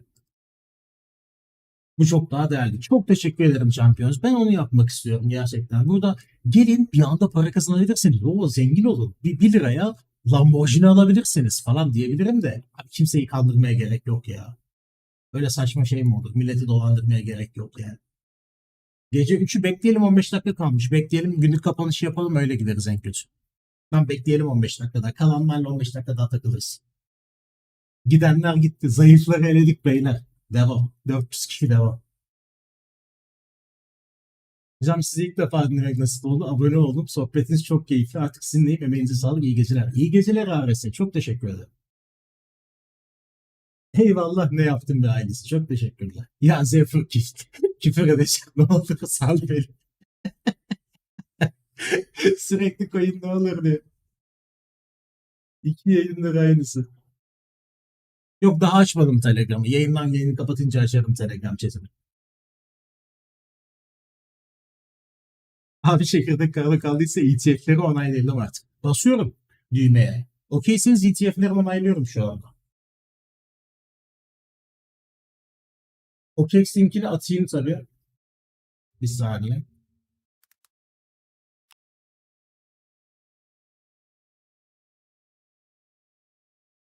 Buyurun chat'e gönderiyorum. Gönderdim. ETF'in rediyeme riski var mı? Zor. Ama her zaman bu piyasada hiçbir şey %100 değildir. Bak her şeyin riski var, anladın mı? Her şeyin riski var bu piyasada. Hani bir anda öyle her şey çok güzel olacak. Kesin her şey güzelleşecek. Ya bilemezsin. Bilemezsin yani.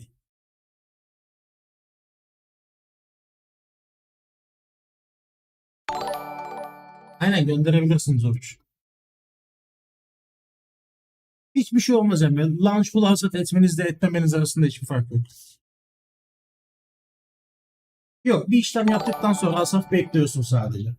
Ben bir hafta içinde sonra bizim zaten Telegram grubuna gelin. Hasan var bak orada da, bak onu da göstereyim. Bir saniye. Bak bizim Telegram grubuna geliyorsun, tamam mı? Hasan OKX bak. Hasan OKX diyorum, bu OKX görmüyorsunuz ki şu anda. Bir saniye. Bak Hasan OKX yazdım. Şöyle yapsam görürsünüz.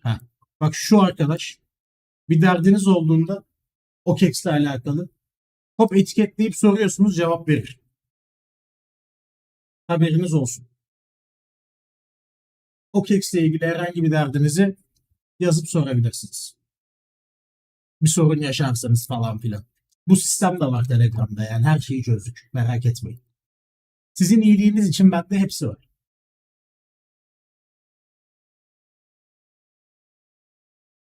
Abi sol gözünün altında delik gibi bir şey var, oraya ne oldu? Su çiçeği. Bak şurası. Küçükken su çiçeği geçirmiştim. İlki de orada çıkmıştı. Sonra iz kaldı.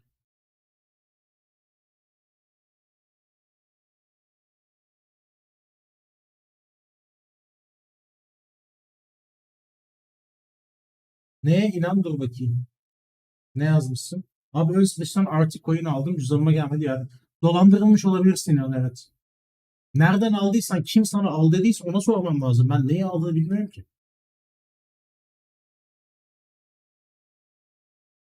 Harika bir kadın. Will Smith'e benzediğini söylüyor. Instagram yorumlarım Will Smith'e benzediğimi söyleyen insanlarla geçiyor. Okey, Smith'ini saldım bir daha isteyenlere. Onu yayın başı söyledim, ne yaptın ailesi? Yani sepetim değil de şu anda elimde olan coinleri söylemiştim. Tekrar söylerim.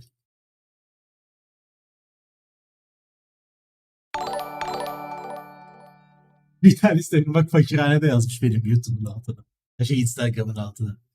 Instagram, Markao, Felipe Melo ve Will Smith'lerle dolu benim.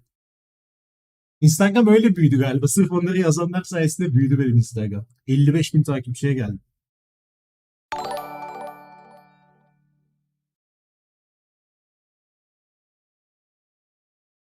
Şu an elimde tuttuğum coinleri bir tur daha söyleyeyim. Lan Marco, evet. Değil mi? Evet. O. Lan kimdi? Marco'ydu. Evet. Dur söyleyeyim bir daha coinleri elimde var. Cüzdan açmam lazım. Bak Bitcoin, BNB, Ethereum'u saldım. Onlar zaten var. Ark'ım var. WorldCoin var. Sei var. Ace var. Stacks var. Edu var. Meme var. Binance'de olmayan Ton var.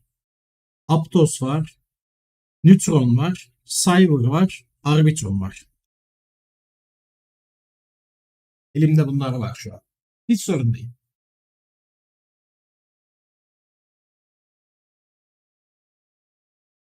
Eyvallah Ferhat, hoş geldin. Teşekkür ederim.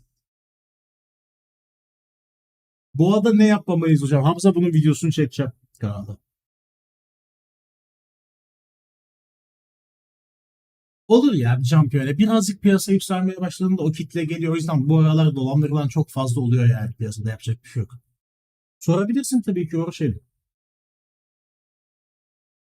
Valla bakıyorum önümde işte 94 dolar. Senin tam ortada sol duruyor şu an. Hocam para Bitcoin, Ethereum, BNB dışında en fazla hangisinde?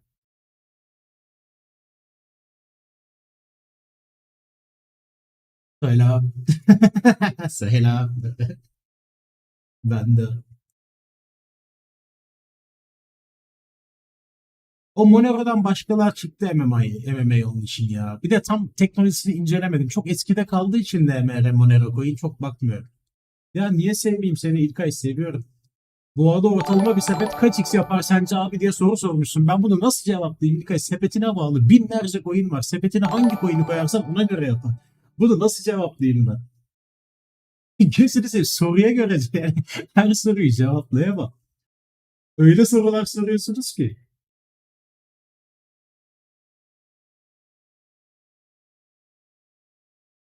Evet, bir lan videosu var Uzi direkt. Ama bunu anlattığım video var kanalda. Ben sana nasıl bunu anlattım? Bak bunun için ben burada video çektim zaten. Nasıl katılır? Burada bu videoda 3 dakika 12 saniyede öğrenebiliyorsun zaten. Ripple hakkında ben arkadaşlar Ripple'a yatırım yapmıyorum. Ben Ripple sevmiyorum. Kusura bakmayın. Ripple tarafı çok fazla manipülasyon, yok davasıydı, yok şuydu, yok buydu. Kusacağım artık Ripple. Yok ben bu kadar ağza alınmış coin'le uğraşmam. O yüzden yatırım yapmıyorum.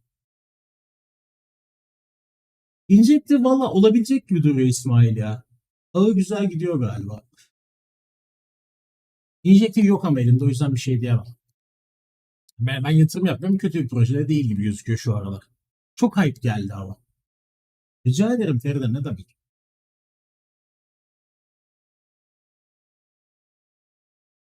Abi ETF olaydım, sırafı yarın okula çevirmem lazım. İyi geceler.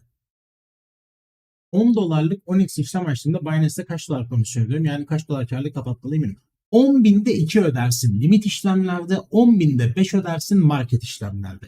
Yani 10.000 dolarlık bir işlemde market emri yapıyorsan açarken 5 dolar, kapatırken 5 dolar ödersin. Toplam işlem büyüklüğün 10.000 dolarsa, bak ona göre oran orantı yap, matematik yap. Eğer kayıt olurken de Binance 2023 kodunu kullanırsanız bir de bunun üzerine %10 indirim kazanıyorsunuz Binance'te. Veya diğer borsalar için de benim Telegram kanalımda bütün borsaların indirimli kayıtlı linkleri var. Oralardan kayıt olabilirsiniz. Boş boşuna fazladan para vermeyin. Hepsinde maksimum indirimi vermeye çalışıyorum size. Bu yatırıma kaç TL başlıyorsun? Can, ne kadar param varsa o kadarla, ne kadar ayırabiliyorsam o kadarla. Bunun belli bir limiti yok. Bunun videosunu Instagram'a çekmiştim ben, yanlış hatırlamıyorsam. Kaç lirayla başlamalıyız diye.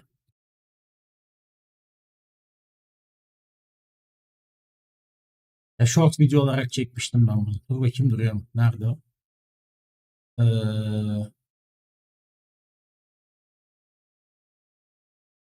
Kriptoya ne kadar parayla girilir? Al. Kaldıraçlarla başlamayı düşünüyorum. Şu anda eğitimleri izliyorum. Ne kadar bir sermaye ile başlamamı önerirsin? Doktor Tek, bunun belirli bir sermayesi yok. Çünkü şöyle söyleyeyim, bak kriptoda herkes yüzdelik kazanç sağlar, tamam mı? Sen eğer adam biliyor bir şeyler. 100.000 dolar kazanmak istiyorsan evet, bu çok zor. Herkes yüzdeyle kazanıyor burada. 100 doları olan %10 kazanıyorsa 10 dolar kazanıyor. 10 doları olan %10 kazanıyorsa 1 dolar kazanıyor. 100.000 doları olan %10 kazanıyorsa 10.000 dolar kazanıyor. Yani aslında herkesin kazancı kendine göre burada ve yatırdığı paraya göre. Seni ne kadar tatmin edecek ve sen ne kadar bir para yatırabileceğine bağlı bu tamamıyla. Abi kriptoda kaldıraçlarına böyle bir bilgi. Aynen, agalarla Eruz'un gece yayını. Doğru. Bugün bir de 21 Aralık'tı değil mi? Abi sanki sen çok travmatik olaylar yaşamışsın gibi. Yok be. Yaşamadım o kadar. Yani kime göre, neye göre travmatik oğlum? Bana göre değil. Vurkaç önerir misin peki, yoksa uzun vadede ısrarcı mısın? Abi gerektiğinde vurkaç yaparsın ufak ufak. Ama asıl para kazanacağınız yer uzun vade. Vurkaçtan zengin olamazsınız. Yatırımdan zengin olabilirsiniz ama. Böyle bir fark var arada.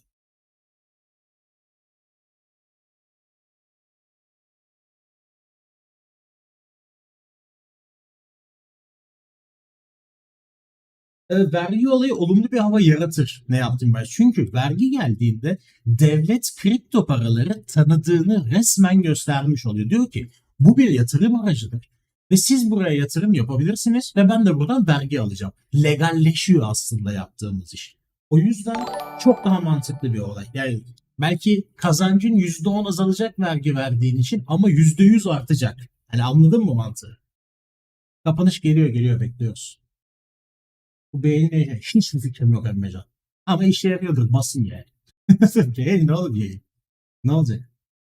FTX açılacak zaten ya, kesinleşti. Ne güzel olacak, çok mutlu oldum. Rise, şu linkten kayıt oluyorsun OKEX'e. Sonrasında herhangi bir para yatırıp işlem yapıyorsun. Sonra kazanabiliyorsun.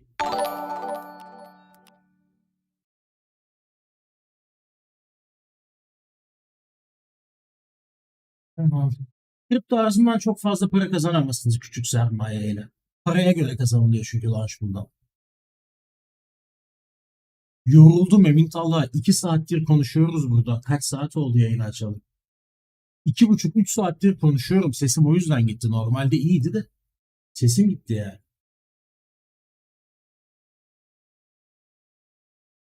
Öyle tabii Beşer. Para alabileceği zaman geldi. Arada yapıyorum tabii ki ben de. Neden yapmayayım? Abi para kazanabileceğim bir fırsat görürsem girer. Koyun bakmayalım Ceyhun. Gözümü seveyim. 3 saat olmuş yayın. Yorgunuz zaten. Bir kapanışı görelim yatalımızı bakalım sonra. Boşver yeter. Onu bekliyorum.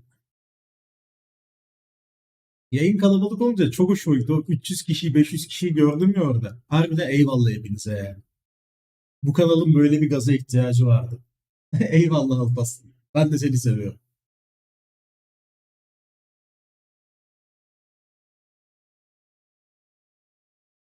Türkiye borsalarını hiç kullanmıyorum İsmail ya. Hiç kullanmadım. Max Binance TR yani kullandım TR borsası da para çekmek için.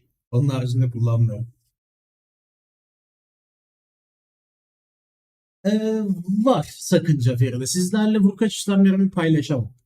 Çünkü güvenen çok büyük bir kitle var bana. Ben riski göze alabilirim. Ben para kaybetmeyi göze alıyorum vurkaç işlemlerinde.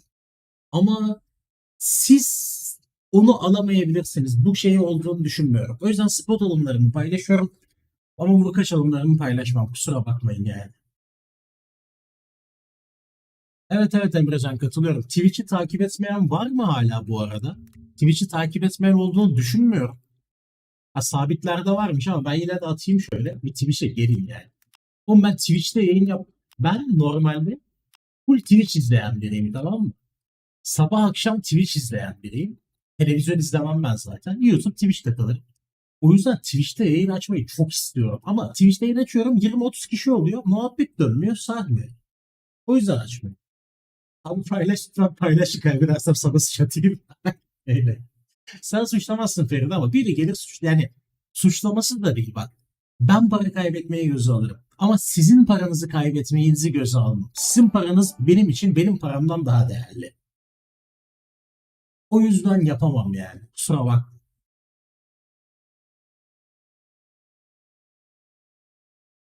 Bir tane hot tap yayınımız yok mu Twitch'te bir anda? Twitch'te ben genelde TFT yayıncılarını izliyorum ya. Eyvallah Şaban.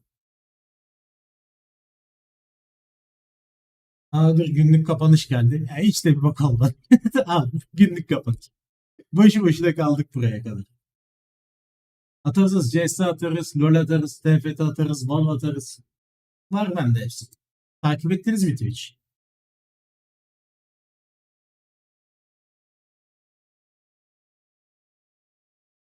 Oğlum ben TFT manyağıyım. Ben TFT oyuncusuyum. Benden diğerlerini çok beklemeyin yani. Gençler tam 300 kişi var hala yayında. Manyak mısınız oğlum? Yatın uyuyun. Yeter de. Hadi gidelim. Göbek atalım ya. Siko çok eskide kaldı İsmail. Siko'da ayırabilecek zamanım yok benim. Hadi gençler dur şu ekranı büyüteyim size iyi geceler diyeyim. Dur bakayım. Evet. Muhteşem bir yayının sonuna geldik arkadaşlar.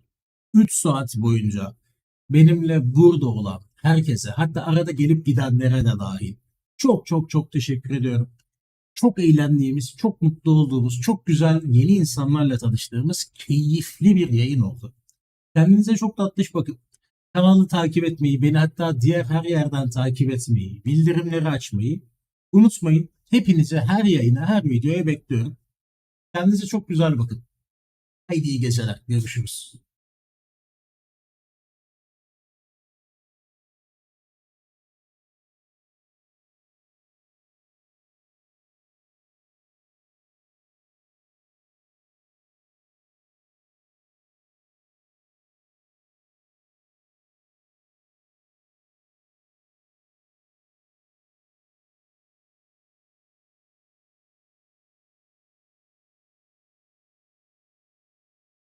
Aha.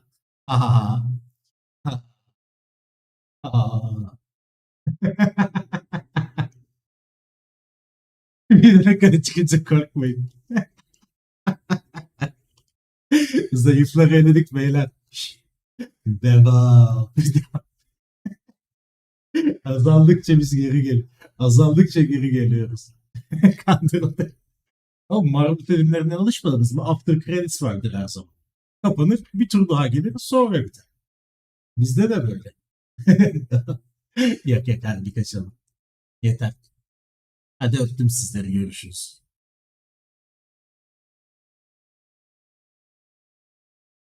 Bir daha gelmeyeceğim bu arada, gidin harbiden.